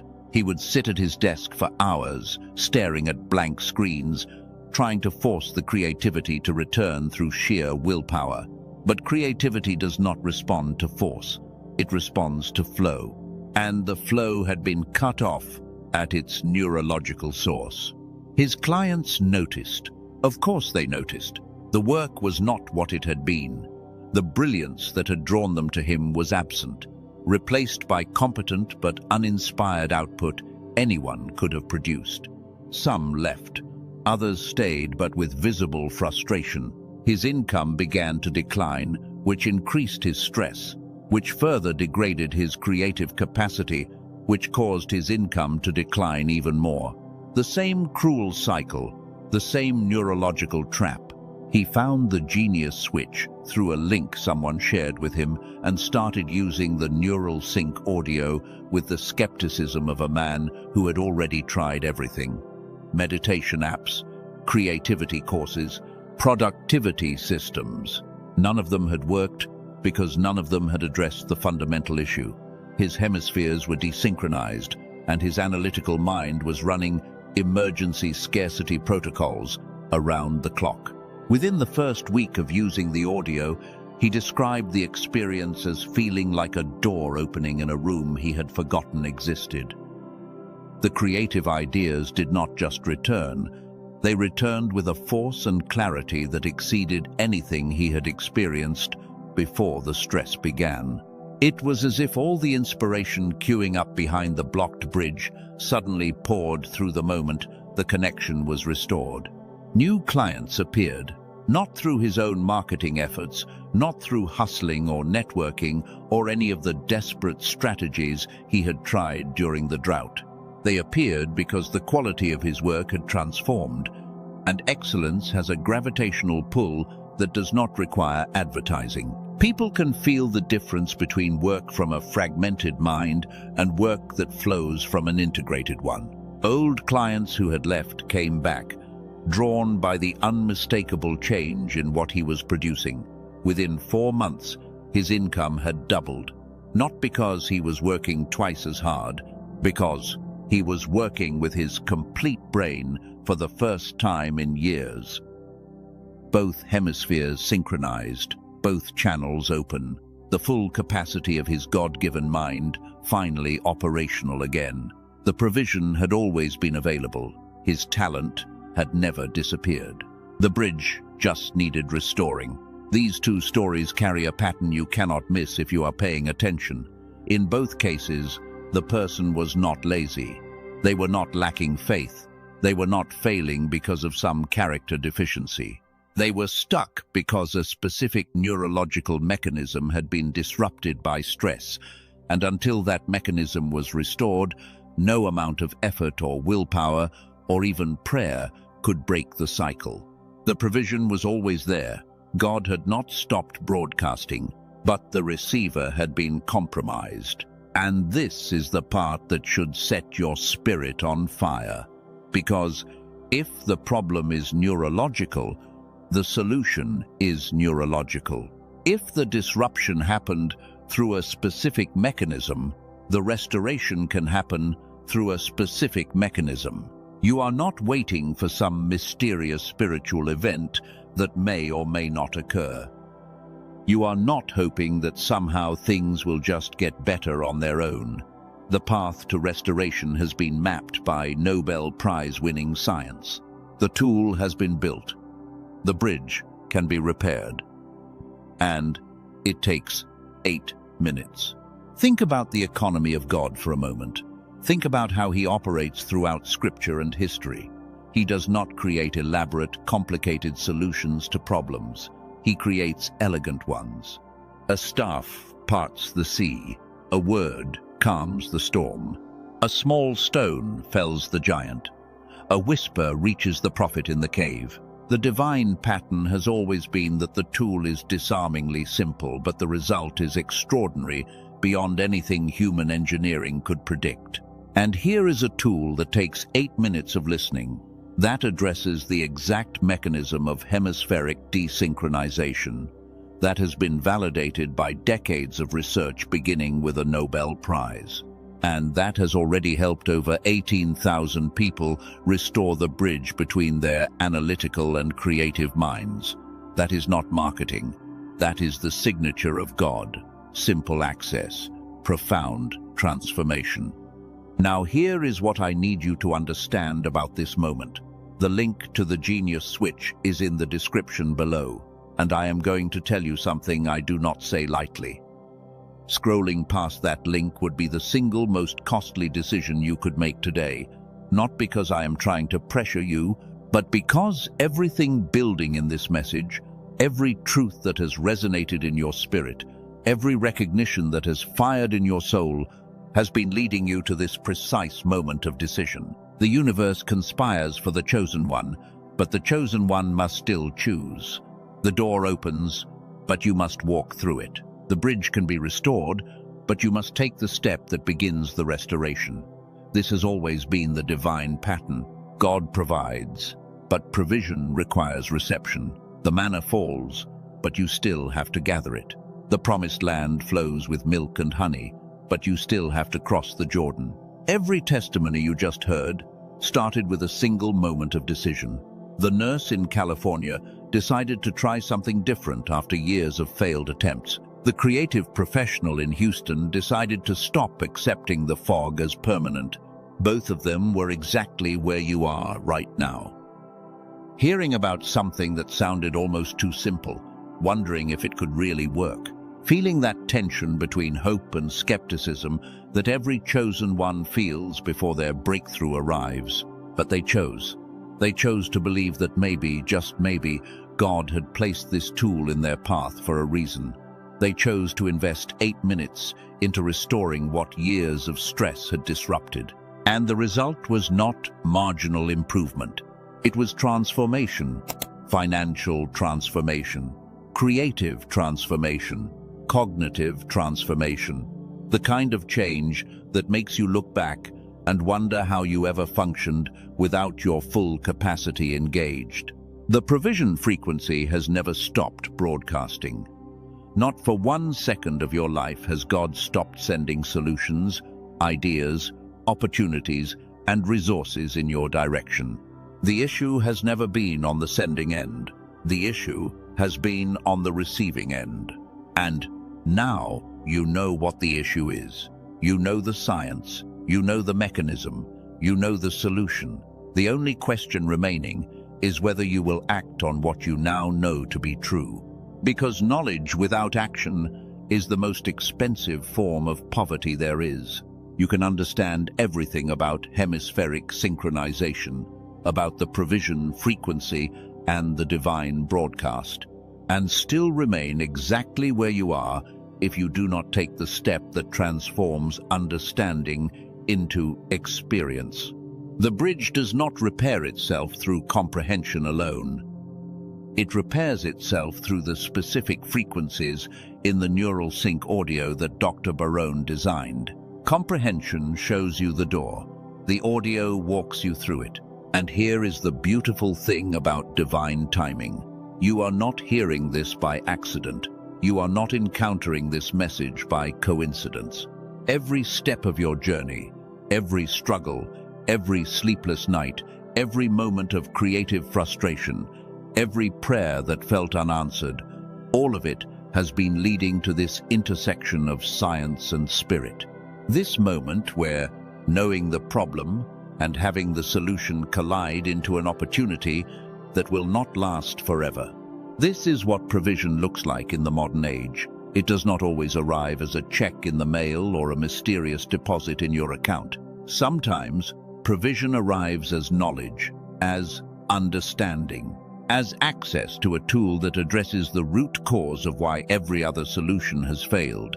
And when provision arrives in this form, the appropriate response is not to examine it endlessly. The response is to receive it, to act on it, to take the 8 minutes that could change the entire trajectory of your financial and creative life.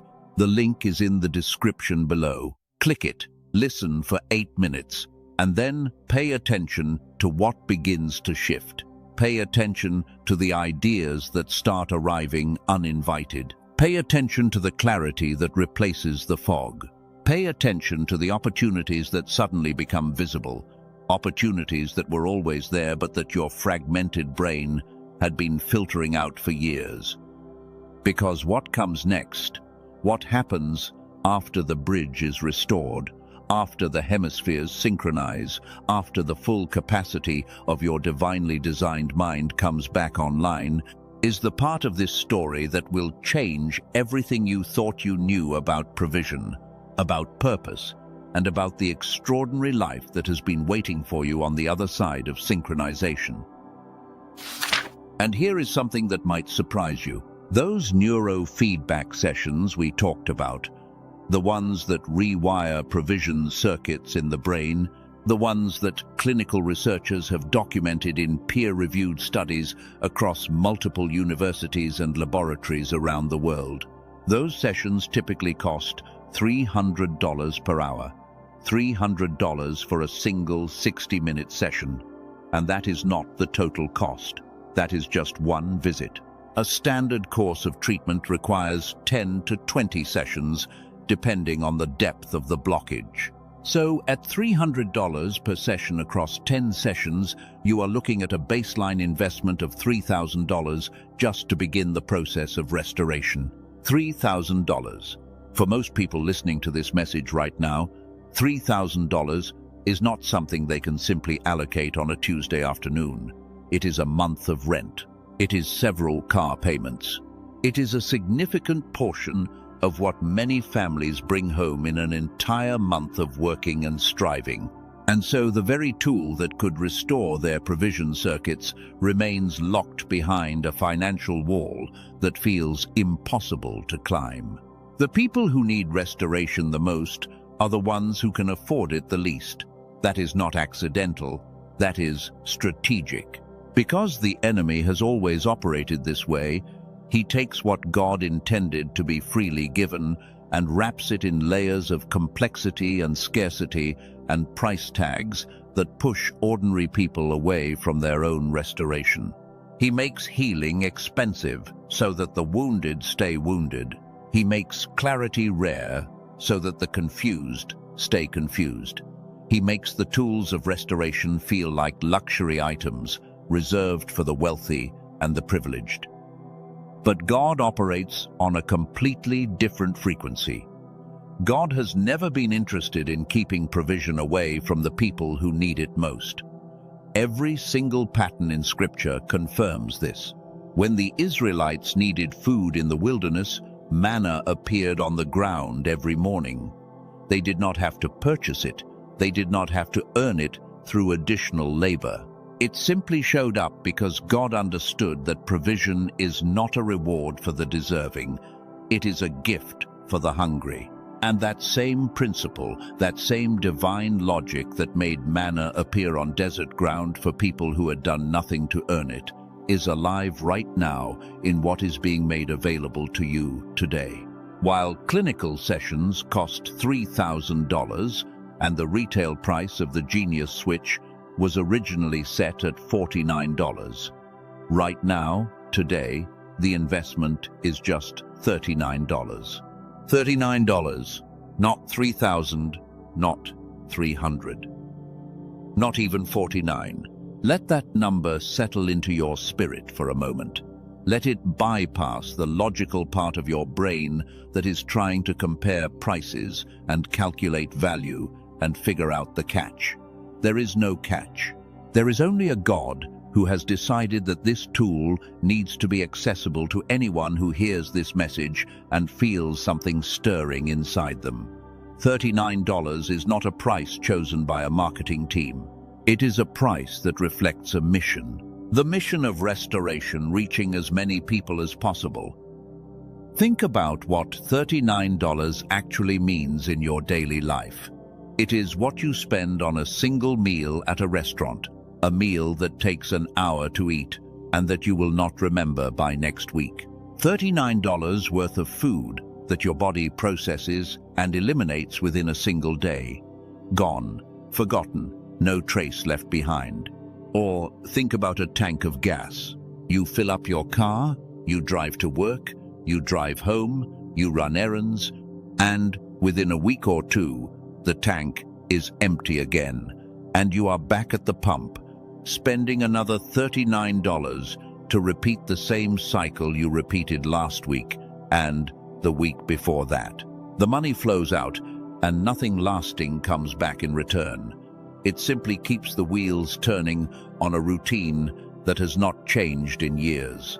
Or consider your streaming subscriptions, those monthly charges that slip quietly from your account without you even noticing. A few months of streaming adds up to $39 of content you scroll past without watching, shows you add to your list, but never actually start. You are paying for the privilege of scrolling past entertainment you never actually consume. $39 flows out of your life constantly, quietly, consistently, moving toward things that add nothing to your future, that build nothing in your spirit, that restore nothing in your mind. And yet here, for the cost of one forgettable meal or one tank of gas that will be empty before the month ends, you are being offered something that has already transformed the lives of over 18,000 people. Not entertained them, not distracted them for an evening, transformed them, fundamentally altered the way their brains process provision and opportunity and creative flow, rewired neural pathways that had been blocked for years, sometimes decades, under layers of trauma and survival mode thinking, restored reception systems that had gone completely dark, systems that were supposed to be receiving divine provision signals, but had been knocked offline by the weight of stress and struggle. Think about the mathematics of divine provision for a moment. $3,000 is what the clinical world charges to begin restoring your provision circuits through traditional neurofeedback therapy. $39 is what is being asked of you today. That is not a discount. That is not a promotional sale designed to create artificial urgency. That is God making a way where there should not be one. That is the same energy that turned water into wine, that multiplied bread from almost nothing, that opened paths through the middle of the sea when every natural law said the water should stay in place. When God decides to fund something, when God decides that a particular tool needs to reach a particular group of people at a particular moment, price becomes irrelevant. Cost becomes a footnote in the larger story of restoration. $3,000 reduced to $39,000.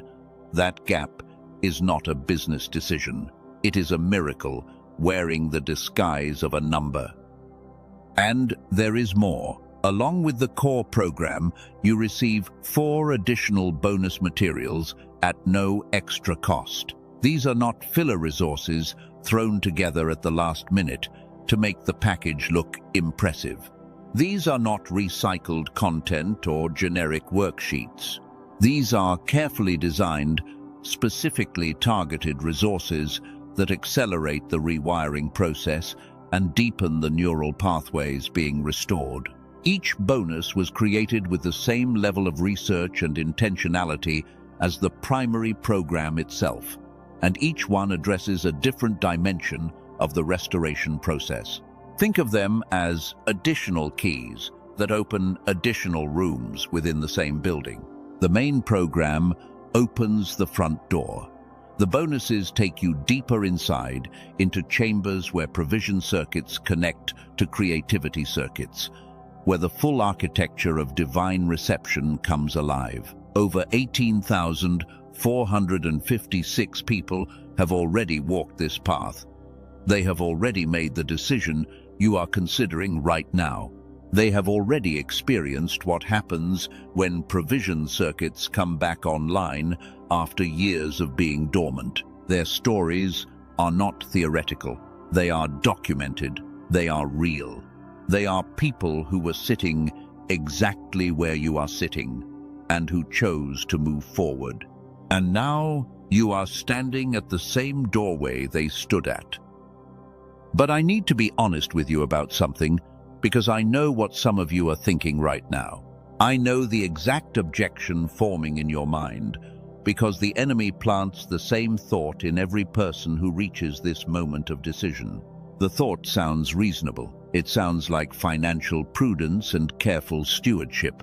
The thought goes something like this: I cannot afford to spend $39 right now. Things are too tight. Money is too scarce. That thought feels so solid, so grounded in practical reality that it is almost impossible to argue with. And that is exactly why the enemy uses it. He does not attack with obvious lies at moments like this. He attacks with thoughts that feel like your own wisdom, thoughts that sound like careful responsibility, when they are actually chains designed to keep you locked in the exact same cycle of scarcity you have been living in for years, maybe decades. Because here is the truth that the enemy desperately does not want you to see. The truth he is working overtime right now to keep hidden from your awareness. You cannot afford not to. That is not a clever phrase designed to pressure you into a decision. That is a spiritual and financial reality that holds up under any honest examination. You are already spending far more than $39 every single month, not on purchases you can track, on invisible losses that compound silently. Every month that your provision circuits remain blocked, opportunities pass within reach without you recognizing them. The job opening that would have doubled your income appeared in your feed, but your foggy mind scrolled past it. The business idea that could have generated a new stream of revenue surfaced during a quiet moment, but dissolved before it could take shape, because nothing in your neural architecture could hold onto it long enough to develop it. The creative solution to a problem that has been costing you money every single month flickered at the edge of your consciousness and then vanished because your reception system was too damaged to capture it. These are not hypothetical losses. These are real opportunities that moved through your life and were not received. They were provision signals that arrived at a receiver that was offline. Add it up honestly. The opportunity you did not see because your mind was clouded with fog. The idea you had at 2 in the morning that felt genuinely brilliant but evaporated by sunrise because nothing in your brain could hold on to it. The business concept that came to you in fragments but never assembled into anything actionable because the neural pathways that synthesize information into opportunity were not functioning. The relationship that could have opened a significant door, the connection with someone who had exactly the resource you needed, but you were too exhausted and too mentally scattered to follow through on it. How much has that cost you this month alone? How much this year? The number is not $39. It is hundreds. It is thousands. It is amounts you will never fully calculate because so many losses happened in the invisible realm of missed signals. The enemy is brilliant at one particular thing above all else, and understanding this one thing will change how you see every financial decision from this point forward. He is brilliant at making you perceive investment as expense. He wants you to look at $39 and see money leaving your account. He wants you to feel the brief sting of a charge and interpret that sting as loss. He does not want you to see what $39 actually represents. A key, a small key that opens a massive door that has been locked for years in your life. Behind that door sits every provision that God has been trying to route to you through channels you could not access. Behind that door waits every opportunity that has been circling your life, looking for an entry point, but finding every window sealed and every doorway bolted shut.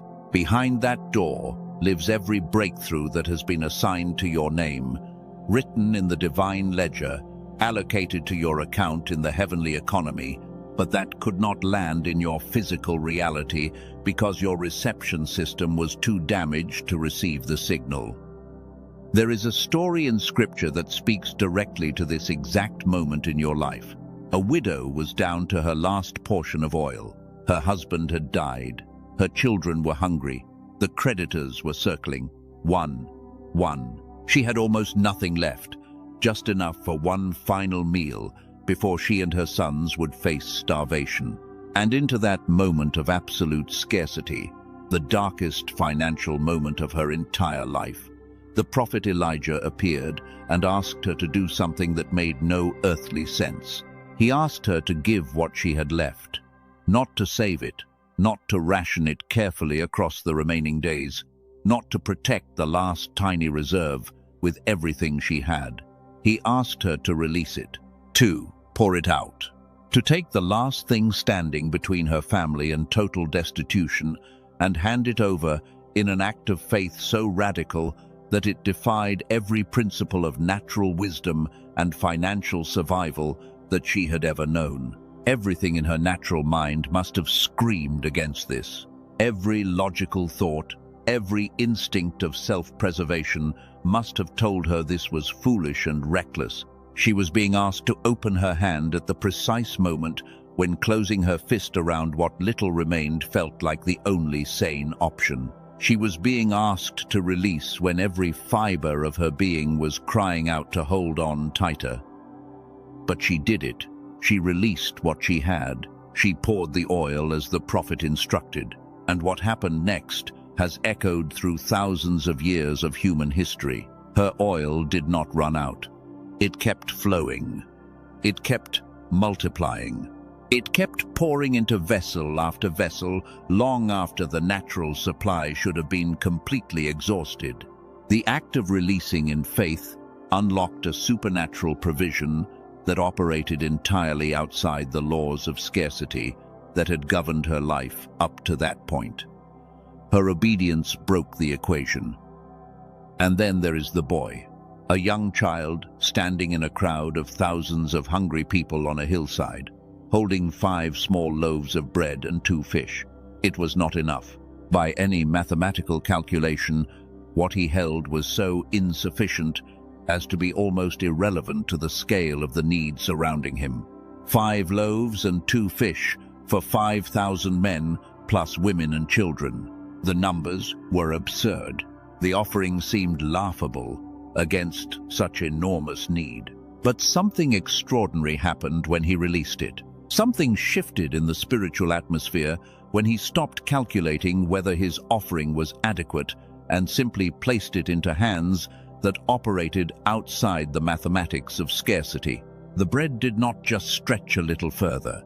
It multiplied into an abundance so total that there were 12 full baskets of leftovers after every single person had eaten until they were completely satisfied.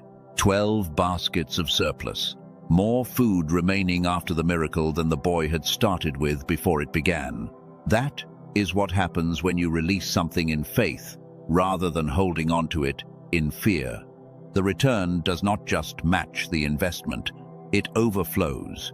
It overwhelms.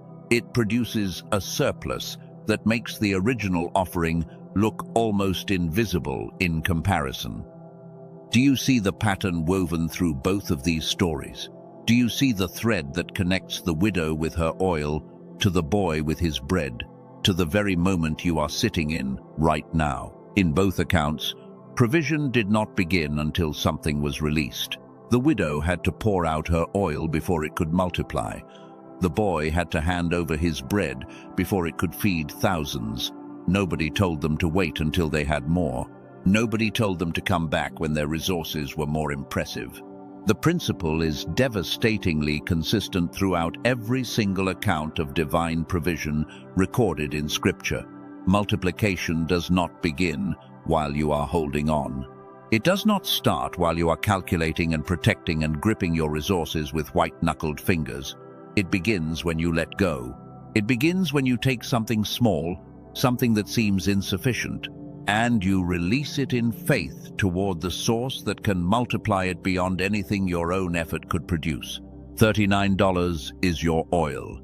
It is your 5 loaves. It is the small, seemingly insignificant offering that carries within it the seed of everything God wants to release into your life. This is not a purchase. Let me say that again because your mind needs to hear it stated with absolute clarity. This is not a purchase. You are not buying a product. You are not making a commercial transaction. You are performing an act of faith. You are saying to God and to the divine system that governs all provision, I am willing to release something in faith because I believe multiplication is waiting on the other side of my obedience. Every person who has ever experienced supernatural provision will tell you the same thing. There was a moment of release that preceded the moment of abundance. There was a single point in time where they had to step forward before they could see the path ahead of them. There was an act of faith that looked foolish from the outside, but made perfect sense to the God who was orchestrating everything behind the scenes. You are standing at that point right now. This moment is your point of release. And here is what makes this moment even more remarkable. You are completely protected. There is a full money-back guarantee, which means the risk you think you are taking does not actually exist. If you go through the program and your provision circuits do not respond, if your clarity does not sharpen, if the fog does not lift, you receive every penny back, no questions asked, no complicated process. The guarantee removes every rational objection. The only question left is a spiritual one.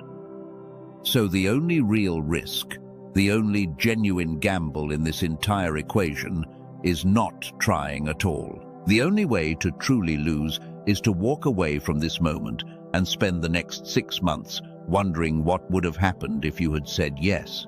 That wondering will cost you more than $39 ever could. That wondering will surface every time you see someone else experiencing the kind of financial provision you know in your heart was always meant for you too. Think about where you are right now compared to where you were when this message began. You have learned that provision is not random, not chaotic, not distributed by luck or coincidence. It follows circuits in your brain that were divinely designed to receive it. You have learned that those circuits can be blocked by trauma and chronic stress. You have learned that neuroscience has confirmed what Scripture always taught, that restoration is practically available right now, today. And you have learned that over 18,000 people have already walked through this doorway, have already experienced firsthand what happens when provision circuits that were dark for years suddenly come back online and begin receiving the signals that God has been broadcasting all along. Their lives changed, their finances shifted, their creativity returned. The fog lifted, and what was waiting behind it was more than they had dared to imagine. The only question remaining is whether you will walk through that doorway too. Not tomorrow, because tomorrow carries its own distractions and its own reasons to delay. Not next week, because next week you will be further from this moment, and the urgency you feel right now will have faded into the background noise of daily responsibilities. Not when things get a little better financially, because that very improvement might be waiting on the other side of this specific decision. Those delays are not wisdom, no matter how much they feel like it. They are the enemy whispering in a voice that sounds remarkably like your own careful thoughts. Not yet, not now. Wait a little longer. And that whisper has already cost you more than you will ever be able to measure. It has cost you years of provision that was meant to arrive. It has cost you relationships that carried opportunity. It has cost you the abundance that was allocated to you before you were born, but held in reserve because the reception system was blocked. Click the link in the description below. It will take you to a page where everything is explained in complete detail. You will see the neuroscience laid out clearly. You will see the testimonials from people whose lives have been genuinely transformed. You will see exactly what is included and how the restoration process works. And for $39, less than a meal you will not remember, you will set in motion a restoration that has the power to change the trajectory of your financial life. This is not about buying a program. This is about answering a call that has been waiting for you since before you knew it existed. Every struggle with provision, every season of lack, every sleepless night, every prayer whispered in darkness asking God why the provision had not yet come, all of it has been leading you to this moment, to this specific intersection of divine timing and human choice, to this doorway that is standing wide open right now, waiting for you to walk through it. The widow poured her oil. and it never ran dry. The boy released his bread, and it fed thousands, with baskets of surplus to spare. You are being asked to release $39, a seed so small it would barely register on a monthly bank statement, and trust that the God who spoke the universe into existence and who keeps every planet spinning in its orbit knows how to fund your life. He has been waiting for this moment, not because he needs your money. He owns the cattle on 1,000 hills. He needs your faith. He needs you to demonstrate with an action, not just a feeling, not just a thought, not just a whispered prayer, but with a tangible physical step, that you believe provision is yours by divine right, that you believe the circuits can be restored and the fog will lift and the clarity will return and the creativity will flow and the opportunities will appear with a frequency that can only be described as supernatural, because that is exactly what it is. Click the link below. Take the step. Release the seed. Over 18,000 people have already made this exact choice. They were standing where you are standing. They had the same doubts whispering in their ears, the same hesitation pulling at their feet. But they chose to act. They chose faith over fear, release over restriction, movement over stagnation. Their testimonies are living proof that when provision circuits come back online after years of dormancy, everything changes. Everything. Your mental clarity returns with a sharpness that startles you. Your creativity begins flowing in ways it has not since before. The trauma and the stress built walls around the most generative parts of your mind. Ideas that carry genuine income potential begin appearing with a regularity that makes you shake your head in amazement. Ideas you would have missed just weeks before because the circuits that detect opportunity were still offline. Doors that were sealed shut begin swinging open without you having to force them. People who carry opportunity begin showing up at precisely the right moment, as if someone behind the scenes was coordinating a sequence of divine appointments crafted specifically for your life. Because someone has been orchestrating this all along. The only thing missing was a functioning reception system to receive what was already being sent. And the financial stress that has been sitting on your chest like a physical weight, that heaviness that greets you before your feet touch the floor each morning, that low-grade anxiety that follows you through every waking hour and invades your sleep at night, it begins to dissolve. Not because your circumstances change overnight with a sudden deposit, but because you change. Your mind changes. Your perception shifts. Your ability to see and seize and act on provision transforms completely. And when your reception system comes back online, the abundance that has been circling your life, searching for a place to land, finally finds an open runway. $39. A seed, an act of faith, a doorway into the life of divine provision that was always meant to be yours, written into the plan for your life before you drew your first breath. Click the link in the description below and take the step right now. While the fire is burning inside you and the faith is rising, and the doorway stands wide open. Do not let this moment pass. The widow did not wait. The boy did not wait. And the provision that followed their faith did not wait either. It came immediately. It came abundantly. It came overflowing, with more remaining after the miracle than existed before it began. Now I want you to see something. I want you to close your eyes for a moment and see what your life looks like from this point forward. Not someday, in a vague and distant future. Not 10 years from now when conditions are perfect. Right now, starting today. Because the provision circuits that have been dormant inside your divine blueprint are coming alive, and what flows through them is about to change everything you thought you knew about how money works in your life.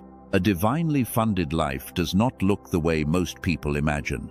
When people hear the phrase, God is funding your life, their minds jump to extremes. They picture private jets and marble floors. gold-plated everything, and a garage full of exotic cars that never leave the driveway. Mansions with rooms no one enters, and closets bigger than most apartments. That is the world's version of abundance, and it is hollow at the center. It looks impressive from the outside, but leaves you empty inside. What God provides is something far more valuable than excess. It is sufficiency with overflow.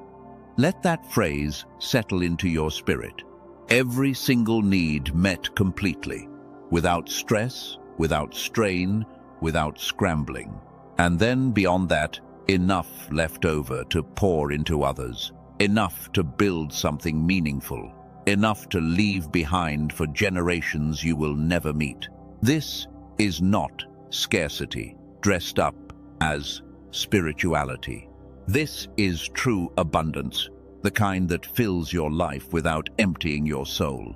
It is waking up on a Monday morning and realizing that the knot in your stomach is gone, that low-grade financial anxiety that has been your constant companion for years, that persistent hum of worry that follows you everywhere you go, into every store, every conversation about money, every moment where you have to make a decision about spending, the voice that whispers, "What if there is not enough? What if the car breaks down? What if an emergency comes and you have nothing saved?" That voice goes completely silent, not because you suddenly have millions in the bank, but because something deeper has shifted. Something at the foundation of how you relate to provision has been rewired. You know, in a place beyond logic and calculation, that you are provided for, you are covered, you are held, you are funded by a source that does not depend on the economy, does not depend on your employer, does not depend on anything as fragile as human systems. You are connected to the original provider, and that connection changes everything. Picture this. You check your bank account on a Tuesday afternoon, and instead of that familiar sinking feeling, that cold grip of dread in your chest, there is calm. Not because the number on the screen is enormous, but because the fear is gone. You look at your bills and instead of dread, you feel quiet confidence that every single one will be handled. You think about your future and instead of anxiety, you feel excitement. Real, childlike excitement that bubbles up from somewhere deep inside you. The kind of excitement you have not felt about money since you were too young to understand what bills were, since before the world taught you to be afraid, since before life convinced you that financial peace was only for other people, luckier people, people born into different circumstances. That excitement returns to you now because your provision circuits are reconnecting you to a truth you knew before the world distorted it. You were always meant to live without financial fear, always. That was the original design for your life. This is exactly what the Israelites experienced when they crossed into the Promised Land. For 40 years, they had survived on manna, just enough for each day, nothing extra, nothing stored. Every morning, they had to trust again. Every morning, the provision was fresh and the fear was fresh alongside it. Would there be enough today? Would God come through again? 40 years of that exhausting daily dependence that built faith, but also built a deep weariness in their bones. But when they stepped across the Jordan and planted their feet in Canaan, everything changed. The land flowed with milk and honey. The fruit was already growing on trees they did not plant. The wells were already dug by hands that were not theirs. The houses were already built and ready to be inhabited. God had prepared abundance before they ever arrived. That is exactly what is happening in your life right now as you listen to these words. The provision for your next season has already been prepared. It is already in place, already waiting, already assigned to your name. The money you need next month is already routed toward you. The opportunity that will shift your financial trajectory is already in motion. The person who will open the door is already being positioned in your path. You cannot see it yet because you are still standing at the border, looking at the land from the other side of the river. But you are crossing over, Right now, today, with every word you hear, you are stepping closer to the life that has been prepared for you. Every sentence is a step forward. Every truth that lands in your spirit is another foot on promised land soil. Let me explain something powerful called territory provision circuits. Think of your financial life like a country with borders. Within those borders are resources and systems that sustain life. Right now, your provision territory might be small. It covers your basic needs, maybe, but just barely. Provision for rent, but not for rest. Provision for bills, but not for building. Provision for surviving, but not for thriving. Your territory is cramped, and every month feels like a war to defend the little ground you have.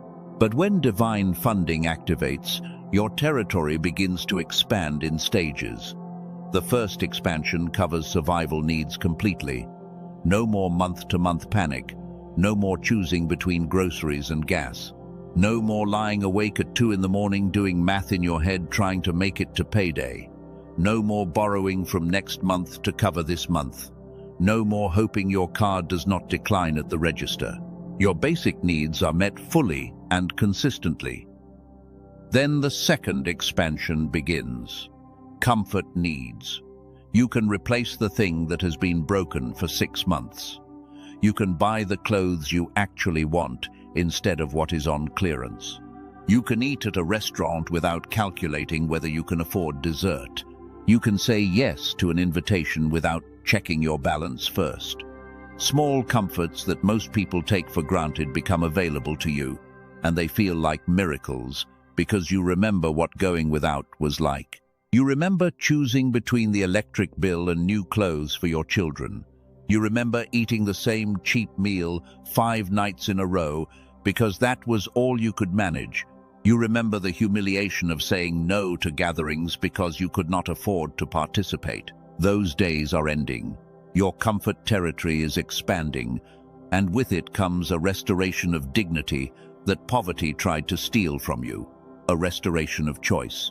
A restoration of the right to enjoy small pleasures without guilt or calculation. Then something remarkable happens. The third expansion. Purpose needs. Your provision territory grows beyond yourself and enters the realm of calling. You have enough to take that course you have been researching for 2 years. Enough to start that business living as a dream in your head. Enough to buy the equipment you need to do what you were born to do. Money stops being something you desperately chase and becomes something that actively chases you because it is flowing toward purpose now. And provision always accelerates when connected to purpose. This is the level where Solomon lived. He did not ask God for wealth. He asked for wisdom to fulfill his purpose. And God responded with one of the most extraordinary promises in Scripture. Because you asked for wisdom instead of riches, because you prioritized purpose over prosperity, I will give you both. Solomon became the wealthiest person in the ancient world, not because he pursued money, but because he pursued purpose and the money followed. That same principle is activating in your life right now. The fourth expansion reaches legacy needs. Your thinking shifts from months to generations. College funds for children who have not been born yet.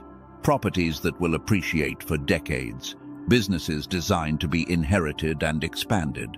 Investments that will compound long after your hands stop working. This is Abrahamic territory. God told Abraham, I will bless you, and through you, I will bless all families of the earth. The blessing was never designed to stop with one person.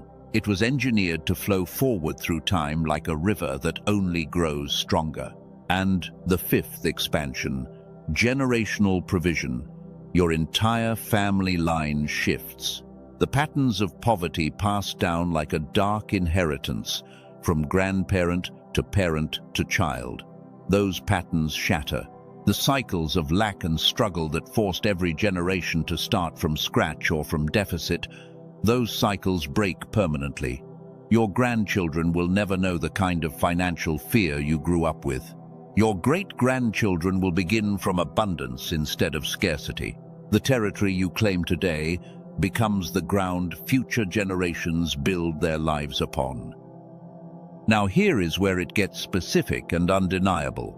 When provision circuits activate, money begins arriving from sources you did not plan and could not have predicted. This is not wishful thinking or empty motivation. This is a pattern that repeats so consistently in Scripture and in the lives of those walking in divine alignment that it would be foolish to dismiss it. The God who fed Elijah through ravens, the God who filled a widow, is empty jars with oil that would not stop pouring. That same God routes provision through unexpected channels to reach you. A refund arrives from a company you forgot you overpaid 3 years ago. An old insurance claim that was denied twice is suddenly approved on review you did not even initiate. Someone in the system decided to look at your case again, and this time the answer was yes. Money that was rightfully yours all along finally finds its way back to you. Someone who borrowed money from you years ago, someone you had completely written off, contacts you and pays back every penny, with interest. You sit there staring at your phone, wondering if this is real. A business idea comes to you one morning. Not a vague notion, but a fully formed concept with steps and structure and clarity you did not have to work for. You follow through on it, and within weeks, it generates more income than you expected in months. Your cousin calls about a position at their company that pays significantly more than what you currently make, and they have already told their boss about you, and the interview is practically a formality. None of this was in your 5-year plan. None of it was on your vision board. A stranger at a coffee shop strikes up a conversation that leads directly to a freelance opportunity, paying more per hour than your current job pays per day. A former colleague sends your name to someone hiring for a position you did not know existed. A family friend mentions a government program that covers exactly the expense you have been stressing about. These are not random events scattered by chance across your timeline. These are provision circuits firing in sequence. Each unexpected dollar is a signal that the network is coming online. And the more you recognize these moments for what they truly are, the more frequently they appear. Not because recognition creates them, but because your awareness opens you to receive what was already being sent. The abundance was always there. The provision was always flowing. The circuits just were not connected to your life. Now they are, and the flow is only going to increase from this point forward. Because once these circuits come online, they do not shut down. They strengthen. They compound. Let me talk about debt for a moment, because I know some of you carry weight that feels permanent. Credit card balances that grow faster than you can pay them down, with interest rates that feel predatory and minimums that barely scratch the surface. Student loans that stretch so far into the future they feel like a life sentence. Medical bills from emergencies you did not choose. A mortgage that seemed manageable when you signed, but now feels like a chain around your future. Car payments and personal loans piling on top of each other until the total makes you dizzy. You have run the numbers. You have done the math. You have plugged everything into every calculator and spreadsheet you could find, and the math says you will be paying this off for decades. The math says freedom is 20 years away. The math says you are stuck, but the math does not account for divine intervention. The math has no column for supernatural acceleration. The math cannot calculate what happens when the God who owns the cattle on 1,000 hills turns his attention to your debt and decides it is time to break. When provision circuits activate in debt resolution, things happen that no calculator on earth can predict. A creditor calls and offers a settlement at 40 cents on the dollar, and you happen to have exactly that amount available. A payment plan that was rigid for years suddenly becomes flexible. An interest rate drops without you requesting it. A medical bill is reviewed and reduced by more than half. A forgiveness program opens that covers your exact situation, your exact income bracket, as if it was designed with your name written across the top. Piece by piece the weight lifts, not all at once, but steadily, consistently, unmistakably, like someone removing heavy stones from a backpack you have been carrying uphill for years. Each stone removed lets you stand a little straighter. Each burden lifted lets you breathe a little deeper. And one morning you wake up and realize the backpack is empty, the debt is gone. Not because you earned 10 times more, though your income did increase, but because something supernatural accelerated the entire process beyond what effort alone could achieve. Now let us talk about opportunities, because this is where provision gets genuinely exciting. When your circuits are active, opportunities stop being things you hunt for and start being things that hunt for you. The dynamic completely reverses. You are not chasing anymore. You are being pursued by possibility itself. Job offers arrive from companies you never applied to. They found your profile, reviewed your background, and want a conversation. Not about a lateral move, but about a significant step up with better compensation and work that aligns with your purpose. Promotions come without the usual political games that drain joy from the workplace. Your supervisor calls you in and says they have been watching your work quietly for months, and they want to move you into a higher position. No backstabbing required. No office alliances to maintain. No years of waiting your turn while less qualified people leap ahead. The promotion finds you because the provision circuit connects your God-given ability to the authority that can reward it. Business partnerships form in ways that feel divinely orchestrated. You meet someone with the exact skill set you lack, and they are looking for someone with your exact abilities. The fit is so perfect that both of you laugh about it later and agree that no human planning could have arranged it. Investment opportunities present themselves at precisely the right moment. Not too early when you lack the capital, not too late when the window had closed. You hear about something, feel that inner confirmation, act on it, and it produces returns that make people ask how you knew. You did not know. You were told by a system that sees the end from the beginning. Doors locked for years swing open without you knocking. Applications rejected months ago are suddenly reconsidered. Banks that denied your loan call back and say they want to proceed. Same file, same information, different result. The blockage was never about your qualifications. It was about divine timing, and the timing has shifted. People who can help you are placed in your path at exactly the moment you need them, and they offer assistance without you having to beg. This is what funded life looks like. This is provision with supernatural precision. Now let me walk you through the first week after activation, day by day, because I want you to know exactly what to expect. I want you to recognize each shift as it happens, so your faith strengthens with every passing day. Day one does not start with fireworks. There is no dramatic moment where the heavens open and cash rains down from the sky. What happens on day one is subtle but unmistakable. A calm settles over your finances that was not there 24 hours ago. A peace that defies your current numbers and circumstances. By the end of that first day, you realize something extraordinary. You did not worry about money once, not once all day. Not a single moment of financial anxiety crossed your mind. For someone who has worried about money every single day for years, that silence is a miracle in itself. It is the first signal that something real has changed beneath the surface. The provision circuits are humming quietly, doing their work, rerouting the flow of resources toward your life. Day two brings clarity. A financial decision you have been agonizing over for weeks suddenly becomes obvious. You know what to do. Not because you analyzed more data or consulted more people.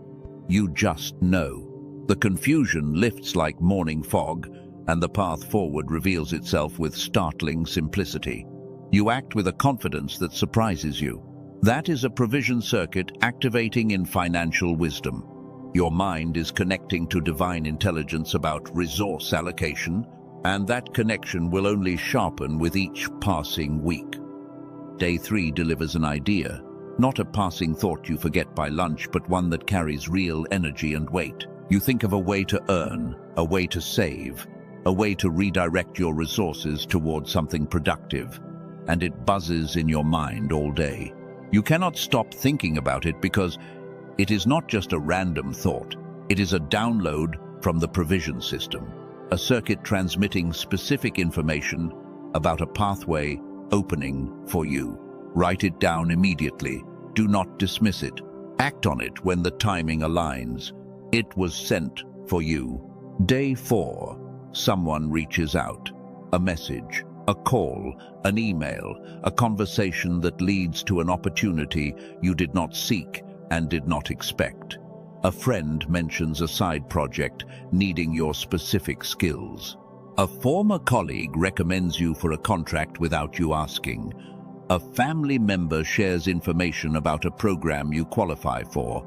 The specific form does not matter. What matters is the pattern. Provision is arriving through people now, and those people are being directed toward you with the kind of precision only divine intelligence could orchestrate. Day 5. You pause and look back at the week, and you realize something staggering. You have not worried about money in 5 days. 5 consecutive days without that gnawing anxiety. 5 days without checking your account with dread. 5 days without lying awake, running numbers in the dark. For some of you, this will be the longest stretch without financial worry in your entire adult life. And in that moment of recognition, something clicks deep inside you. This is not a mood swing. Something has fundamentally changed. Day 6. A small but perfectly timed financial blessing appears. A $20 bill found in a coat pocket from last winter. A discount offered at exactly the right store at the right time. A bill that comes in lower than expected. Someone insisting on paying for your meal on a day when funds were genuinely tight. The amount is not the point. Do not get distracted by the size. The timing is the point. The precision is the point. God is demonstrating in small, undeniable ways that the circuits are connected and provision is flowing. Day 7. You sit with it all. You rest. Just as God rested on the 7th day, not from exhaustion, but from the satisfaction of completion. You look at the week and see the pattern clearly. Calm on day 1, clarity on day 2, an idea on day 3, a connection on day 4, peace confirmed on day 5, a blessing on day 6, and recognition on day 7. This is not coincidence. Coincidence does not follow a sequence. Coincidence does not build momentum. Coincidence does not come in patterns that mirror the creation week itself. What you are experiencing is a divine provision system coming fully online, circuit by circuit, connection by connection, pathway by pathway. Each activation feeds the next. Each signal strengthens the overall network. By day 7, you do not hope. You do not wish. You do not cross your fingers and pray it continues. You know. Deep in your bones, in a place that doubt cannot reach and fear cannot touch, you know that something fundamental has shifted in how provision flows to your life. And here is what makes this truly extraordinary. These shifts compound. Like interest accumulating in a divine savings account, what starts as a whisper grows into a roar. Week 1 is subtle. You notice small things, quiet changes, gentle nudges. You might doubt whether anything real is happening. That doubt is perfectly normal. Let it come and let it pass. Do not fight it. Just keep watching. Keep noticing. Keep tracking the evidence as it accumulates day by day, blessing by blessing. Month 1 is noticeable. The subtle shifts have multiplied and compounded. Your bank account looks different. Not dramatically, but noticeably. More margin, more breathing room, more space between what comes in and what goes out. Opportunities have appeared that were absent from your radar 30 days ago. A decision you made in week 1 has already started bearing fruit. People around you comment that something seems different about you, more confident, more settled. They cannot name what changed, but they feel it. Month 3 is undeniable. By 90 days in, the evidence is overwhelming. Income has increased through channels you did not predict. Debts have decreased faster than your repayment plan projected. Opportunities have materialized that would have seemed impossible 90 days ago. You look at your financial picture and barely recognize it. The provision system working on your behalf has reached full capacity. Every circuit connected, every pathway transmitting, every channel open and flowing with resources meant for you. Month 6 is transformational. Half a year of activated provision, and your entire relationship with money has changed at the root. The fear is a distant memory. The scarcity mindset has been replaced by something expansive and generous. You give freely because you know more is coming. You invest with confidence because you trust the source. You plan and dream on a scale that would have terrified you 6 months ago, but now feels natural because your territory has expanded beyond its old borders. People come to you for financial guidance now. Friends ask how you turn things around so quickly. Family members want to understand your approach. Colleagues notice that you carry a peace around money they desperately want for themselves. And you smile because you know the truth. It was never about a strategy or a system or a secret technique. It was about circuits reconnecting. It was about provision, pathways reopening. It was about a God who promised to fund your life and kept that promise with breathtaking precision. Year 1, 12 months from this exact moment, you will not recognize your financial life. I say that without exaggeration and without hype. The person listening right now, the one who has been worried, stressed, barely holding things together, counting every penny and dreading every bill, that person will look back at this moment 1 year from today and weep, not from pain, from overwhelming, breathtaking, soul-shaking gratitude, because this was the turning point. This was the day the circuits connected. This was the moment provision found its way back to you. This is what it means to have your life funded by God. Not a one-time gift that fades, not a temporary boost that evaporates by next quarter. A permanent restructuring of how resources flow in your life. Like a river dammed for years, finally breaking free and flooding the dry valley below with life-giving water. Everything it touches turns green. Everything it reaches comes alive. Your career, your business, your investments, your savings, your giving, your legacy, all fed by a source that never diminishes and never runs dry. All of it flowing from a God who promised, "I will supply all your needs according to my riches in glory," not according to the economy, not according to your employer, not according to your credit score or your resume or your network, according to his riches. And his riches have no ceiling, no limit, and no end. You are not waiting for this anymore. The waiting is over. The creator of everything that exists has activated the provision circuits in your life, and what flows through them will exceed anything you could have earned or manufactured on your own. This is your season. This is your appointed time.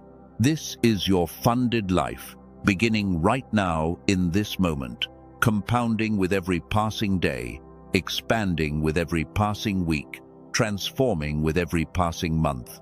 And by this time next year, you will have a testimony that makes people fall to their knees and weep and worship at the same time, because they will see in your story the undeniable fingerprint of a God who keeps every single promise he has ever made.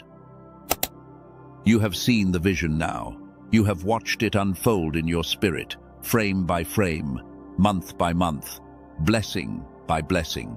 You have seen what your life looks like when every provision circuit is firing at full capacity. You have seen the overflow pouring into every area of your existence.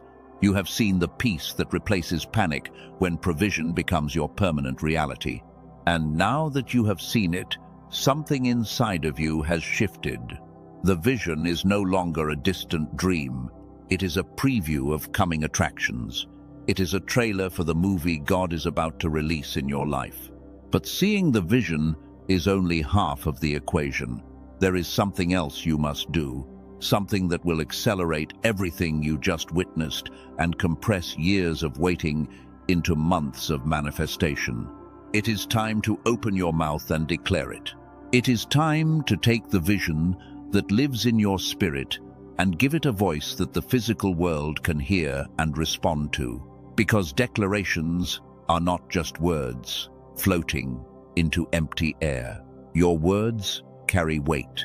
Your words carry frequency. Your words carry power you have not yet begun to fully understand.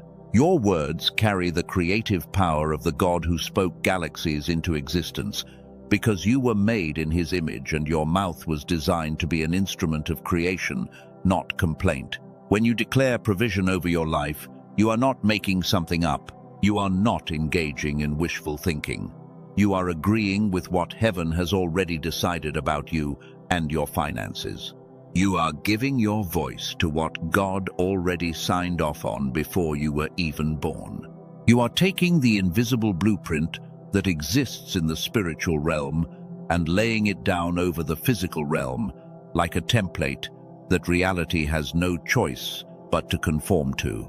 That is the power of your declaration, and that is why this moment matters. Every time you said, "I cannot afford that," the enemy smiled, because your words reinforced the scarcity frequency he had been broadcasting over your life. Every time you said, "Money is always a problem for me," the enemy celebrated because you were agreeing with his version of your story instead of God's version. Every time you said, "I will never get ahead," the enemy recorded those words and played them back as evidence against you in the spiritual courts. But today that pattern ends. Today you replace every word of lack with a word of overflow. Today you take back the microphone of your life from the enemy and you hand it to the Holy Spirit, who will teach you what to say and when to say it and how to say it with the kind of authority that makes the spiritual realm tremble and the physical realm rearrange itself. And the first thing the Holy Spirit wants you to hear is a prayer. Not just any prayer, a prayer so deep and comprehensive that it will cover every area of your financial life, from income to investment, from debt to destiny. So right now, wherever you are, take a deep breath, fill your lungs with air all the way to the bottom. And as you exhale, release every worry, every fear, every anxious thought about money that has ever kept you up at night. Let it go. Let all of it go. Because what we are about to do together is going to change the spiritual atmosphere of your financial existence permanently and irreversibly. I am going to pray over you now, and this is not a surface-level prayer. This is not a quick blessing before a meal. This is not a polite religious exercise you endure while your mind wanders. This is a deep, comprehensive, heaven-shaking, chain-breaking, circuit-activating prayer of provision that covers every area of your financial existence. Receive it with your spirit. Let these words sink past your logic, past your doubts, and land directly in the place where faith lives and miracles begin. Father, I come before you right now on behalf of the person hearing this message. You know their name, you know their face, you know every detail of their financial situation. You know every bill on their counter and every notification on their phone reminding them of what is due. You know every number in their bank account, You know every debt weighing on their shoulders. And I am asking you to release the full measure of provision that belongs to them, not a portion, not a percentage. The full measure set aside for them before time began. I pray over their income, Lord. Whatever they are earning right now, I ask you to multiply it the way you multiplied loaves and fishes on that hillside. Open new streams of revenue they have never considered. Create new channels of income that did not exist yesterday. Bring opportunities they did not apply for, raises they did not request, bonuses they did not expect. Let their income grow in ways that defy every spreadsheet and projection. Let them look at their earnings and know that a hand greater than their own is moving on their behalf. I pray over their debts, Father.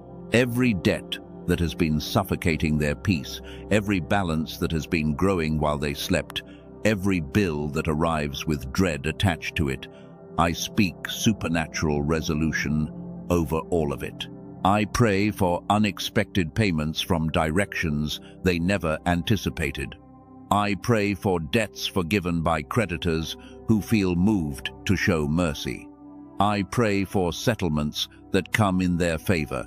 I pray for the wisdom to manage what they have with excellence and the provision to eliminate what they owe with supernatural speed. Let the chains of debt fall off of them right now, link by link, dollar by dollar, until they stand completely free and never have to carry that weight again. I pray over their ideas, God. You have placed ideas inside of them that could generate wealth beyond anything they have experienced. Ideas they never acted on because fear told them they were not smart enough, not connected enough, not worthy enough to bring them to life. Resurrect those ideas right now. Bring them back to the surface. Give them clarity about which ideas to pursue first. Give them confidence that their creativity has real value. Give them courage to act on what you planted inside them. I pray over their business endeavors. Whether they are running a business or dreaming of starting one, I ask you to breathe life into their ventures. Send them the right partners who share their vision and complement their gifts. Open the right doors that lead to the right rooms with the right people. Connect them with mentors who have walked the path before them. Let their products and services reach exactly the people who need them most. Let their businesses become engines of provision for everyone connected to their work. I pray over their careers. If they are employed right now, let promotion find them. Let recognition chase them down in the hallways and the meeting rooms. Let their superiors see the excellence you placed inside of them and reward it with advancement, with higher compensation, with greater influence and expanded responsibility. And if they are between positions right now, if they are in a season of waiting and uncertainty, I pray that the perfect opportunity is already in transit. Let the phone ring with good news. Let the email arrive with an offer that exceeds their wildest expectations. Let the door swing open so wide they have no choice but to walk through it into something bigger and better than anything they left behind. I pray over their investments, Father. Give them wisdom in how they steward what they have been given. Guide them to the right assets and decisions that will grow their wealth while they sleep and compound their blessings while they rest. Protect them from bad deals that look good on the surface but hide destruction underneath. Shield them from scams and schemes. Let every financial decision they make from this day forward be covered by your supernatural insight and protected by your hand. I pray over their generosity, God. I know the person listening has a generous heart that has been constrained by limited resources for far too long. They want to give. They want to bless others. They want to leave tips that change someone's entire day. They want to be the answer to someone else's prayer. So fund their generosity so lavishly that they can give without calculating, bless without budgeting, and pour out without fear of running dry. Let them become a river of provision flowing into every life they touch, watering every dry place and refreshing every weary soul. I pray over their children and their children after them. Let the provision you are releasing right now not stop with this generation. Let it echo forward through time, touching grandchildren and great-grandchildren who have not been born yet. Let this person build a legacy of abundance that outlives them by generations. Let the wealth they accumulate be transferred with wisdom and received with gratitude. Let the financial freedom they are stepping into become the foundation their family line stands on. Let poverty never darken the door of their descendants. And Lord, I pray for the complete removal of the scarcity mindset that has lived in their thinking for far too long. Uproot it like a weed growing in the garden of their mind. Pull it out by the roots so it can never grow back. Destroy every seed it has planted. Replace it with a provision consciousness that sees abundance everywhere it looks. Let them wake up expecting blessings instead of bracing for disaster. Let them check their accounts with excitement instead of dread. Let them dream without limitation and plan without fear and build without hesitation. Activate every provision circuit you wired into their being when you formed them in secret. Turn on every receptor. Open every channel. Unlock every gate. Align their frequency with heaven is unlimited, inexhaustible, overflowing supply. I pray all of this with complete confidence because you are the God who funds galaxies, and you have turned your full attention to this precious life right now. And now, chosen one, it is your turn to speak. It is your turn to open your mouth and declare what heaven has already decided about your financial future. These are not wishes you are tossing into a fountain. These are not hopes you are pinning on a wall. These are spiritual facts you are speaking into the physical realm with the authority given to you by the Most High God. Say them with conviction. Say them with the authority of someone who knows they are backed by the full power of omnipotence. I receive every blessing that has my name on it. Every provision that was assigned to me before the foundation of the world, I call it in right now. It does not matter how long it has been delayed. It does not matter how many detours it took or how many times the enemy tried to reroute it. It is finding me now, and nothing can stop it. I receive supernatural income from sources I have never seen before. I receive unexpected checks, surprise deposits, and financial miracles that make no logical sense but make perfect spiritual sense. I am stepping into my season of overflow, not just enough to get by, but more than enough to get ahead. Not just provision for survival, but abundance for thriving at a level that makes people stop and ask, what changed in my life? And my answer will be simple. The God who funds galaxies decided to fund my life. That is the only explanation needed for what is about to happen to my finances and every area of my existence from this moment forward. I am a magnet for divine provision. Every blessing that passes through my atmosphere sticks to me like iron filings, drawn to the most powerful magnet in the room. Every opportunity that enters my city finds its way to my door. My accounts are being funded by heaven itself, and no force on earth, no economic downturn, no market crash, no policy change can block what God has released over my life. What heaven approves cannot be denied by earth. What God funds cannot be defunded by any human decision. Every debt that has held me captive is being resolved right now, not slowly, not someday. Right now, the resolution is in motion. Payments are being arranged by hands I cannot see. Balances are being cleared by a power I cannot explain to anyone who does not understand how God operates. Financial chains are falling off my life, one by one, and I will not pick them up again. I am walking out of the prison of debt, and I am never looking back.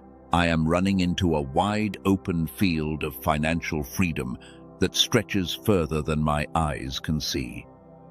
Every lack that has existed in my life is being filled to overflowing.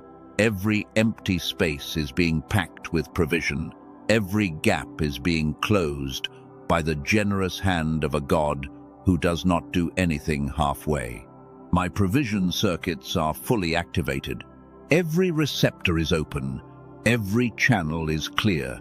Every frequency is aligned with the abundance God has been trying to pour into my life for years. I am finally in position to receive it all without resistance and without apology. I declare that favor follows me everywhere I go, like a shadow made of gold. When I walk into a room, provision walks in with me. When I sit at a table, increase sits beside me. When I lay my head down at night, blessings multiply while I sleep. I am not chasing abundance anymore. That exhausting chase is over for good. Abundance is chasing me now. It is running after me and overtaking me, and I have the open arms and the activated circuits to receive every bit of it. Now let me speak to the identity shift that has been happening inside of you throughout this message. Something has changed since you pressed play. Something fundamental. Something that goes deeper than your bank account or your budget or your financial planning. The person who started listening to this is not the same person hearing these words right now. That is not an exaggeration. That is a spiritual fact you can feel in your bones if you pay close attention to what is happening inside you right now. That version of you, the one who worried about money every single day, the one who checked their bank balance with shaking hands and held their breath while the numbers loaded, the one who felt a knot in their stomach every time an unexpected bill arrived, the one who lay awake at 3 in the morning running calculations, trying to make the numbers work. That version of you is gone. That person has been permanently replaced by someone new, someone who operates from an entirely different frequency. The new you walks in provision consciousness the way a fish swims in water. It is not something you have to think about or try to achieve. It is simply the environment you exist in now. You are surrounded by provision on every side. You are immersed in abundance from every direction. You are swimming in the overflow of a God who has more than enough for every one of his children and who takes genuine delight in giving it to those positioned to receive it. You are no longer someone who worries about money. Read that statement again in your mind and let every word register in the deepest part of your being. You are no longer someone who worries about money. That identity has been stripped off of you like an old coat that never fit in the first place. You wore it because you thought you had to. You carried that weight because everyone around you carried it, and you assumed that was just what life felt like. But it was never your coat. It was never designed for you. And today, you have finally let it fall to the ground where it belongs. You have stepped out of the garment of scarcity and into the robe of provision that God has been holding for you, waiting patiently for the day you would be ready to wear it, and it fits you perfectly. It was tailored for you before you were born. The measurements were taken in heaven, and every stitch was sewn with purpose and love. This robe of provision is yours now, and nobody in this world, or any other world, can take it from you. The new you expects provision the way a child expects their parent to feed them. Not with anxiety, not with begging, not with performance designed to earn what should be freely given, but with complete, unshakable, childlike trust that needs no evidence because the relationship itself is evidence enough. You do not have to convince God to provide for you. You do not have to earn his blessing through perfect behavior. You are provided for because you are his. That is the only qualification required, and you qualify completely.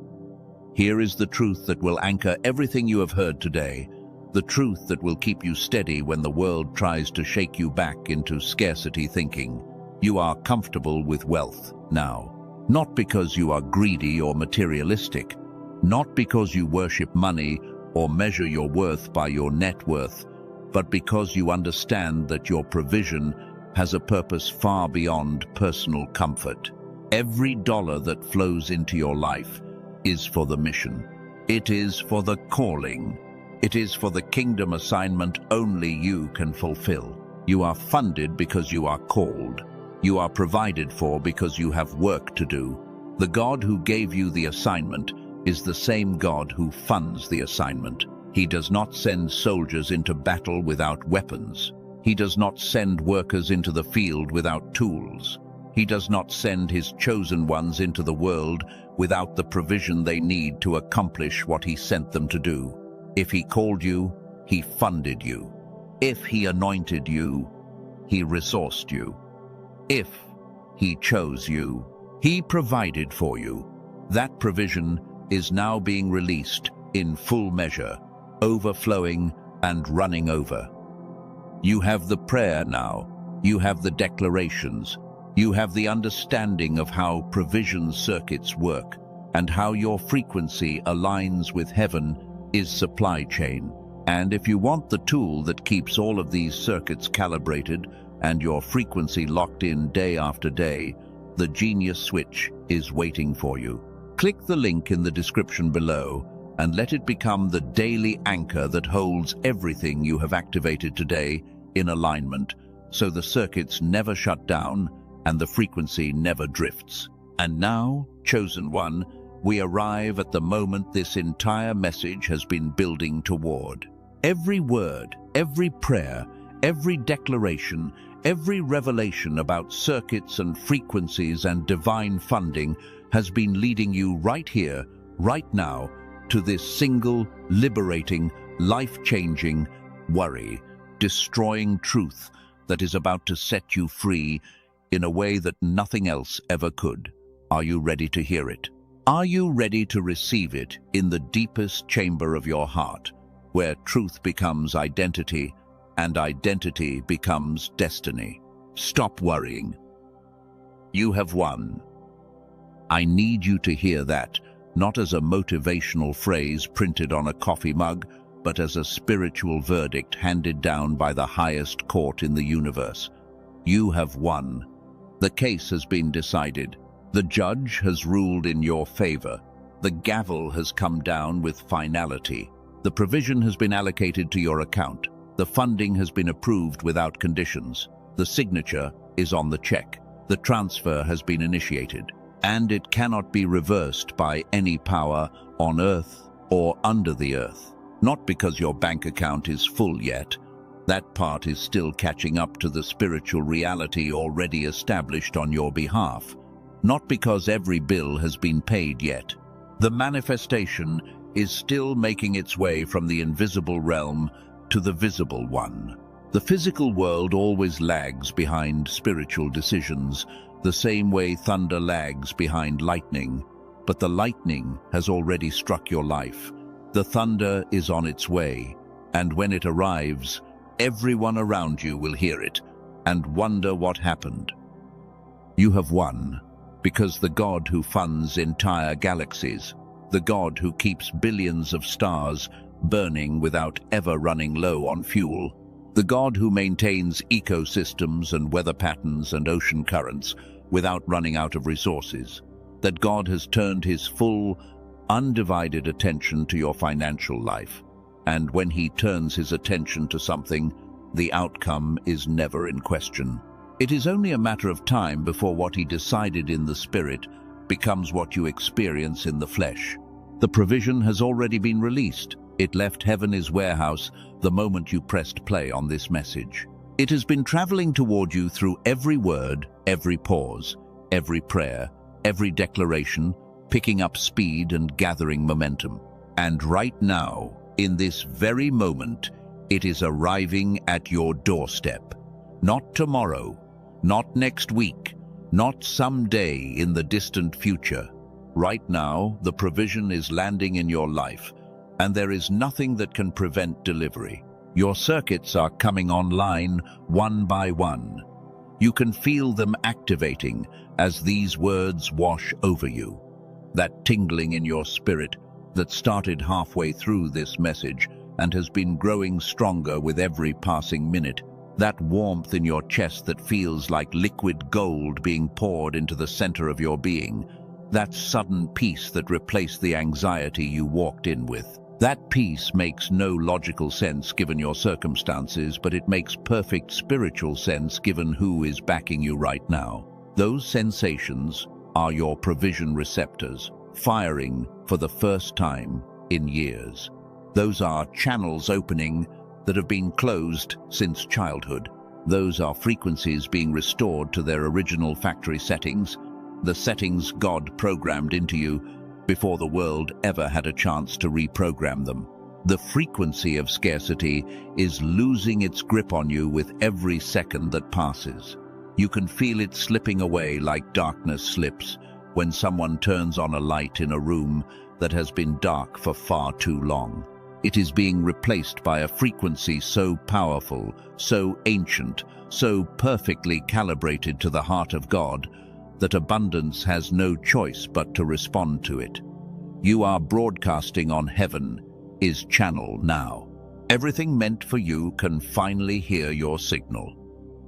The blessings are locking onto your coordinates. The provision is entering your atmosphere. The funding is being deposited into the account of your life, and no bank can reverse that transaction. No economy can freeze that account. No government can audit that deposit. No human being can cancel what God has credited to you. What God has funded is funded forever. You have already won. The manifestation is just catching up to the decision God made about you long before you ever worried about a single dollar. He made that decision before you were born. He made it before you ever failed. He made it before you ever doubted His goodness or questioned His timing. He made it before you ever spent a sleepless night worrying about how you were going to pay the bills. He looked at your entire life from beginning to end, every struggle, every setback, every tear, every fear, every moment of financial desperation that made you question whether He even remembered your address. And He said with absolute certainty, this one is funded, this one is provided for, this one will never be abandoned, this one wins. So stop worrying, chosen one. You can put that burden down now. You have carried it long enough, and it was never yours to carry in the first place. You have lost enough sleep over bills and balances and bank accounts that never seemed to have enough no matter how hard you worked or how carefully you budgeted. You have shed enough tears over money that did not come when you needed it, and opportunities that slipped through your fingers right when you thought you had them. That season is over. That chapter is closed. The book of scarcity has been shut and sealed and thrown into a fire that will never let it be recovered or reopened. From this moment forward, you walk in a different reality. You walk in the reality of divine provision that never runs dry, no matter how much you draw from it. You walk in the reality of supernatural funding that does not depend on the stock market or the job market or any human system that could crash or collapse. You walk in the reality of a God who takes care of His own with a generosity the human mind cannot comprehend. That is the reality you live in now. That is the truth that governs your financial future. You are chosen. Let that truth wash over you like a warm wave on a peaceful shore at sunrise. You are not random. You are not accidental. You are not a mistake that somehow made it this far by luck alone. You were chosen by name, by purpose, by destiny, before time itself began ticking, handpicked by the Creator of everything that exists for a specific mission only you can fulfill. And chosen ones are always funded, always, without exception, without delay, without apology, without conditions. You are funded. The resources for your assignment are not missing. They are not stuck in some heavenly processing center waiting for approval. They are flowing toward you right now with the force of a river that has been dammed for years and has finally been released. The dam is broken, the water is rushing, the provision is flooding into every area of your life. Get ready for the rush. Get ready for the overflow. Get ready for the moment you realize the worrying was never necessary because the funding was never in question. You are provided for, not partially, not reluctantly, not with conditions and fine print and hidden clauses. You are provided for completely, joyfully, abundantly, by a father who delights in watching his children flourish the way a gardener delights in watching flowers bloom. He is not rationing your blessings. He is not measuring out your provision with a cautious hand. He is pouring it out, pressed down, shaken together, running over, more than you could ask for, more than you could imagine, more than you could contain. You are loved beyond measure, beyond what words in any language can express, beyond what your mind can calculate, beyond what your heart has ever dared to believe was possible for someone like you. The same love that spoke galaxies into existence and flung stars across the universe is the same love funding your life right now, not because you earned it, not because you deserve it, by human standards, but because that is simply who God is. He is the God who loves without condition. He is the God who provides without hesitation. He is the God who funds without limitation. Walk in this truth starting today, not tomorrow, not when you feel ready, not when your circumstances change. Today, walk out of this message and into a life where worry has no address, where scarcity has no welcome mat, where fear about finances has no room to hide in and no closet to store its lies in. Your house is full now, every room occupied by blessing, full of provision, full of abundance, full of the unshakable knowledge that you are taken care of by a God who has never failed and never will. God is funding your life from now on, not as a temporary arrangement that could be revoked, not as a trial period that might expire. From now on means from now on.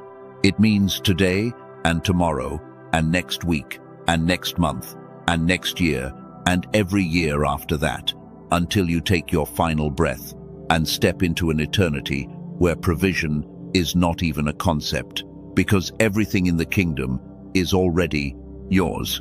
This is your moment, chosen one. This is the moment you stop worrying and start living in the fullness of what God prepared for you before you ever took your first breath. This is the moment you stop surviving and start thriving. This is the moment you stop begging and start receiving. This is the moment you stop wondering if God sees you and start knowing, deep in the marrow of your bones, that He has never once looked away. His eyes have been on you from the very beginning, and they will remain on you until the very end. You have won. Say it out loud, wherever you are right now. You have won. Say it again, louder this time, with everything in you. You have won. Let it echo through every room of your house, through every corner of your mind, through every chamber of your heart, through every circuit in your spirit. You have won, and nothing in this world, no bill, no debt, no recession, no inflation, no economy, no circumstance, no enemy, no failure, nothing can reverse what God has already decided about you. The verdict stands forever. The funding is approved permanently. The provision is released completely. The circuits are activated fully. The frequency is restored perfectly. And you, chosen one, have won. Now go live like it. God is funding your life from now on.